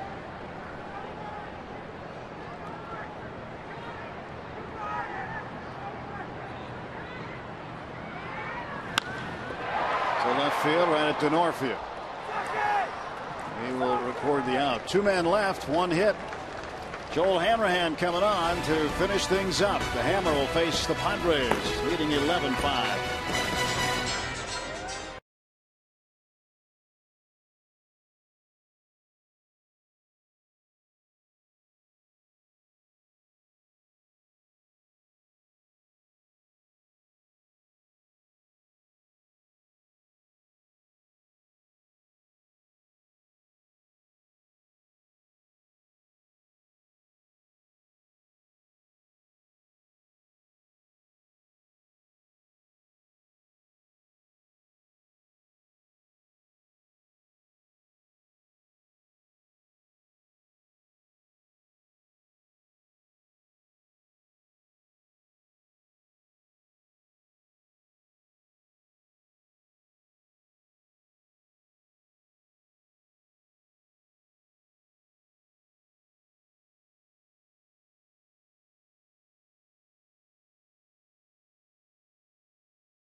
Starting tomorrow, 4-game series with the Dodgers, and then on the road, 3 in St. Louis, 3 in San Diego.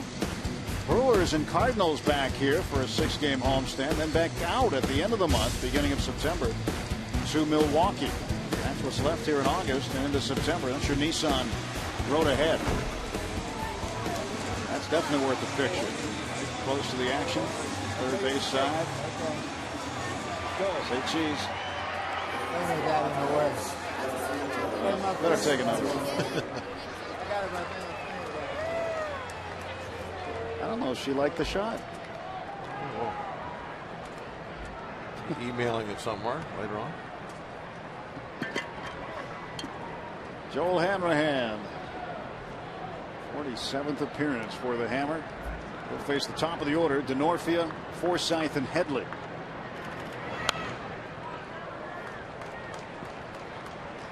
Hanrahan came in the ninth against the Diamondbacks on Wednesday. That was the kind of dominant performance you hope you see out of Joel. He struck out Goldschmidt, Kubel, and Montero successfully. And Hanrahan throws the first one out. Pirates looking for their 64th victory of the year and their 36th at home.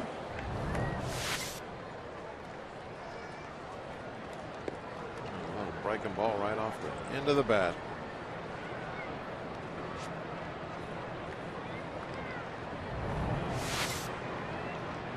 One out. Here's Forsythe. Forsythe doubled back in the second. Also had a base hit in the fourth. He's 2 for 3 with a walk. Scored twice.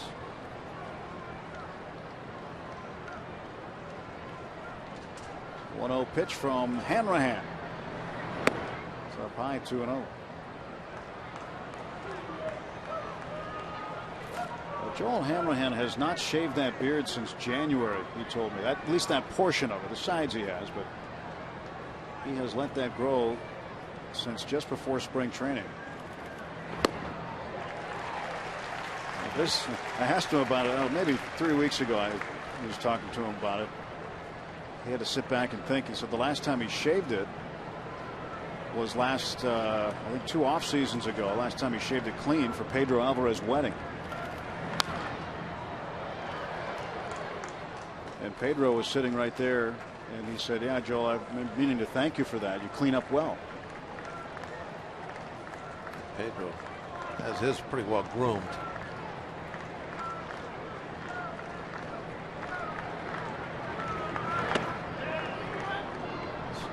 Pretty much a trademark now, though, with Joel. That's what people think about. They see that beard. He's got the Rip Van Winkle starter kit. The Hanrahan one, the hammer.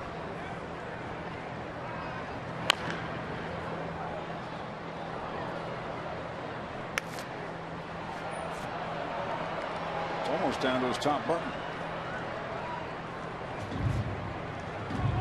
It's all right. Yeah, souvenir. Saved everybody. Late in the game, they got one. Just missed on the outside part of the plate. He walked him. So Forsythe is aboard. Joel didn't want to do that. Certainly was just off the plate. See over there, our strike zone. That was probably 2 inches outside. That might be where Joel. The last time that one was shaved clean. Probably sometime before January.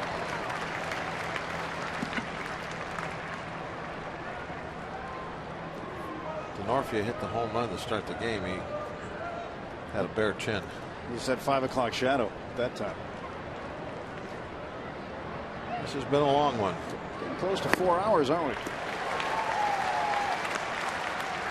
0-2 to Headley. Yeah. Summer vacation for the guy on the right.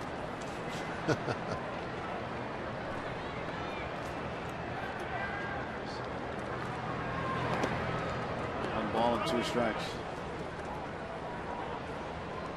Well, the guy on the right needs to eat a little bit more. Looks like he's on diet too.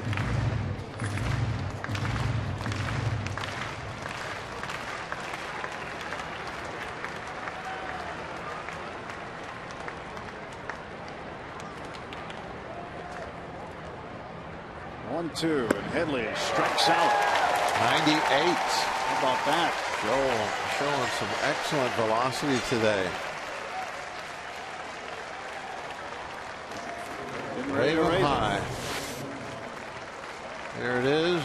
Upstairs, maybe it's a strike. Right at the top of the strike zone, but at 98 didn't make any difference. That's tough to hit. The 35,000 plus on their feet at PNC Park. Pirates 1 out away from winning this ball game. Carlos Quentin swings and hits it to center field. McCutcheon right in the back pocket, and the ball game is over, and the Pirates have won it today by an 11-5 score. They go to 64-50, back to 14 games over 500.